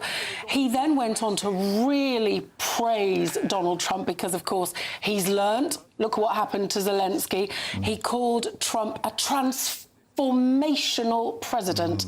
He said that he was securing the world, and he basically sort of echoed what Trump was trying to do, saying that he had been elected to transform Canada. But I just think these pieces of political theatre, they're quite extraordinary. That was over half an hour. I was lucky enough to go to Washington, to the White House last September with Prime Minister Starmer when it was Joe Biden. We went in to the room. There was literally one or two shouts. There was a couple of pre-prepared remarks, 2 minutes max, and then thank you, press, spray is over, everybody out, like lightning. Yeah. And yet, again and again, we see these world leaders sit there. Very little of it is about them, but I just thought towards the end it was becoming so difficult for Mark Carney when he said that Trudeau had said that, you know, if they'd put the whatever it was, the tariffs on cars, that it would destroy Canada. You could see that Carney was thinking, I'm really going to have to say something strong. And I think luckily for him, at that point, Donald Trump said, OK, that's it. Nora Lee Knotson, astonishing stuff. On the topic, there's one thing that Mark Carney had to go back to Canada with a victory on, at least a perceived moral victory, and that's this topic of the 51st state of America. The headline we can see on our screen there, Carney, Canada is not for sale. Do you think at least on that small crumb of comfort, Mr. Carney came away with a victory? I would agree. I think on that topic, Trump was very vocal. He said it takes two to tango, and it was clear Mark Carney doesn't tango, and the Canadians don't want to tango. So I think that's clear. They're not going to be the 51st state. I thought it was interesting the way Trump tapped his leg in a playful way that friends do to say, wait and listen to what I'm going to say. And the fact that Trump had to talk about all of his wins elsewhere tells me that Trump's under a bit of pressure, most likely from corporate titans, from the market. Markets need certainty. They need to know what's going to come of this deal. And I think it's going to be a difficult discussion, which is why we didn't hear much about it today. OK, Norley and Catherine, stick with us. So much more yet to still pick through about that quite astonishing exchange there at the White House. Stick with us. Lots more reaction to that explosive meeting between Donald Trump and the Canadian Premier Mark Carney. With me next, Martin Daubney, here on GB News.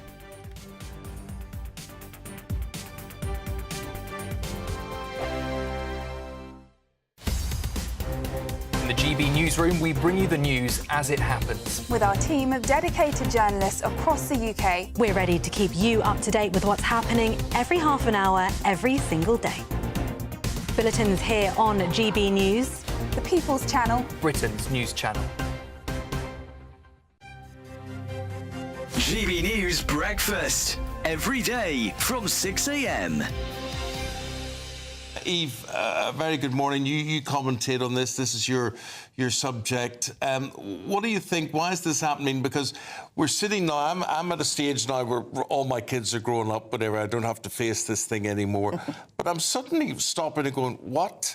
What am I paying this for? Why are we paying this? Why is this going to 750 schools and not all schools? So this is a pilot run by the Department for Education to look at how this programme can work. It was a manifesto commitment from the Labour Party at the last election, and they're very keen to roll this out nationally, but they're doing this pilot for a short period until July to see how they can do this effectively to ensure that it meets the most children. So really, that's a kind of sensible way of rolling out what is quite a big programme. It's important to do the pilots and study it and see who it helps and who it doesn't and how expensive it could be if it's rolled out getting the money nationally. to pay for this? Well, exactly. What do they say about that, Eve? I mean, where are they going to get the money to pay for it? So they've committed to 30 million towards it. To be honest, we're in a situation as a country where 1/4 of primary school teachers are saying that they regularly spend their own money on feeding kids. That cannot be right. We know that we've got a child poverty problem in this country, and I think it's a reasonably good use of taxpayers' money to be spending it on ensuring that children go to school and they are fed and able to learn. Well, I just look and I think the basic primary parental responsibility is to look after your children, to feed your children. And I sit and scratch my head and say, of all the things that we can do as parents, all the things we can spend money on, are you telling me that you can't give your kid a bit of toast and a cup of tea in the morning? GB News, the People's Channel. Headliners on GB News 11 p.m. every night. It's got 3 top comedians going through the next day's newspapers so you don't have to read them, which is great. That's a good point. He's lying. I mean, maybe he's not lying. That's Headliners every night from 11 p.m. and 5 a.m. as well on GB News, Britain's news channel. I'm Christopher Hope. From pop stars to politicians, I'll interview anybody in a pub who's got a political opinion. Join me every Friday on Spotify, Apple Podcasts, YouTube or gbnews.com, or wherever you get your podcasts. This is GB News, the People's Channel.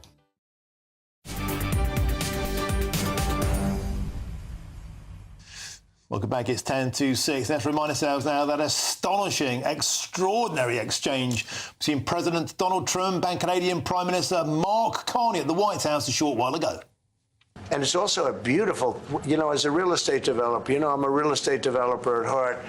When you get rid of that artificially drawn line, somebody drew that line many years ago with like a ruler, just a straight line right across the top of the country. When you look at that beautiful formation when it's together, I'm a very artistic person, but when I looked at that beauty, I said, that's the way it was meant to be. As you know from real estate, there are some places that are never for sale. That's true. We're sitting in one right now, Buckingham Palace that you visited as well. That's true. And having met with the owners of Canada over the course of the campaign last several months, it's not for sale, won't be for sale. But never say never. Never say never. quite astonishing exchange. Got a quick minute now from each of my panellists. GB News' political correspondent Catherine Forster and the Republican commentator Nora Lee Knotson. Nora Lee, let's come to you. At least on that one line, yes. Mark Carney can say, I did it. Canada isn't for sale. Canada isn't for sale, and I thought it was fantastic the way he also highlighted neither is the place that we're sitting in right now, which was the White House and Buckingham Palace. Yeah. And of course, Trump, being his playful self, says never say never. But Mark Carney hit the nail on the head. Catherine Forster, an astonishing... The devil is in the detail. He talks about Barack Obama's woke library. Yes, there was... Not that much was actually about Canada and trade. We heard about Obama apparently is building a library in Chicago, and Donald Trump says, you know, I wish you'd come to me for help because I'm a real estate guy, could have really done a good job, but he's gone mad getting, you know, diversity, equity, inclusion, people in. And he said, you know, I could help him. He said he didn't use good, hard, tough, mean construction workers. And that, apparently, is where it has all gone wrong for the former President Obama. He said Barack Obama will only hire woke people to build a library.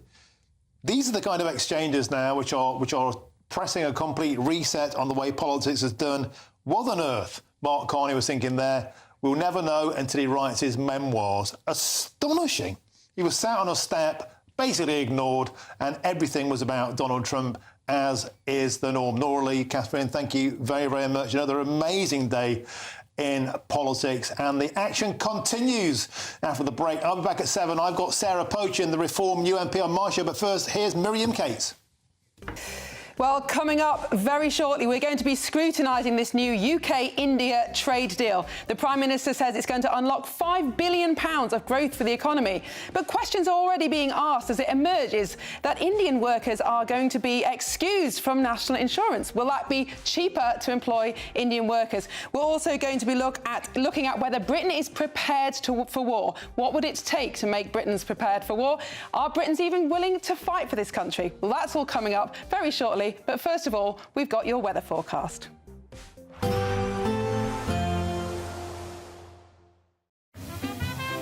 Heavy showers first thing will be followed by a warm, cosy day. Boxed boilers, sponsors of weather on GB News. Hello again. Here's your latest GB News weather update coming to you from the Met Office. Now, the weather through much of this week is going to continue in a similar vein to how it started, with lots of fine, dry and at times sunny weather on offer, because high pressure is going to continue to dominate our picture, leaving things pretty settled. Now, it has been sunny for many of us today, but not everywhere. There has been a swathe of cloud across some parts of eastern England, and that swathe of cloud is pushing its way southwestwards as we go through this evening and the start of the night, but it does then break up a little bit, and otherwise, yes, there will be a bit of cloud here and there, maybe even 1 or 2 showers, but generally it's looking dry with some clear skies. As a result, again, it's going to turn a bit chilly, perhaps not quite as cold as last night, but nonetheless, in some rural spots away from the towns and cities, a touch of frost is possible first thing tomorrow morning. Otherwise, as we go through tomorrow, pretty bright start for most of us. Again, there will be a few showers here and there towards some North Sea coastal parts of East Anglia, a few showers perhaps, but generally it's largely dry, and there should be a good deal of sunshine. Not wall-to-wall blue skies necessarily, but a few sunny periods for most of us. A bit more sunshine perhaps on offer for large chunks of Scotland, but across the far north of mainland Scotland and also Orkney and Shetland, similar to today really, there's probably going to be a bit more cloud here, and again we could see some outbreaks of rain pushing through. Otherwise, and apart from a few showers here and there, none of them looking particularly heavy, and most of us will avoid these, it's going to be a mostly fine day. Plenty of sunshine on offer yet again, and with that sunshine and temperatures a little bit higher than today, there's a good chance it's going to feel pretty warm for most of us, could just about get into the low 20s Celsius. Little changes as we go through the evening tomorrow. Again, it's looking largely fine, and once more we're going to have a bit of a chilly night Wednesday night into Thursday. Looking through the rest of the week, and as I mentioned, high pressures sticking around, so lots of fine sunny weather to come, and our temperatures are going to be creeping up as well. Bye-bye. There will be a light breeze in the morning, leading to a warm front. Boxed heat pumps, sponsors of weather on GB News.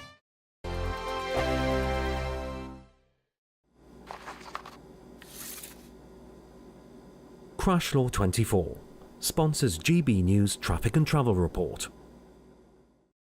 Good evening. This is the latest AI travel news from GBNews.com.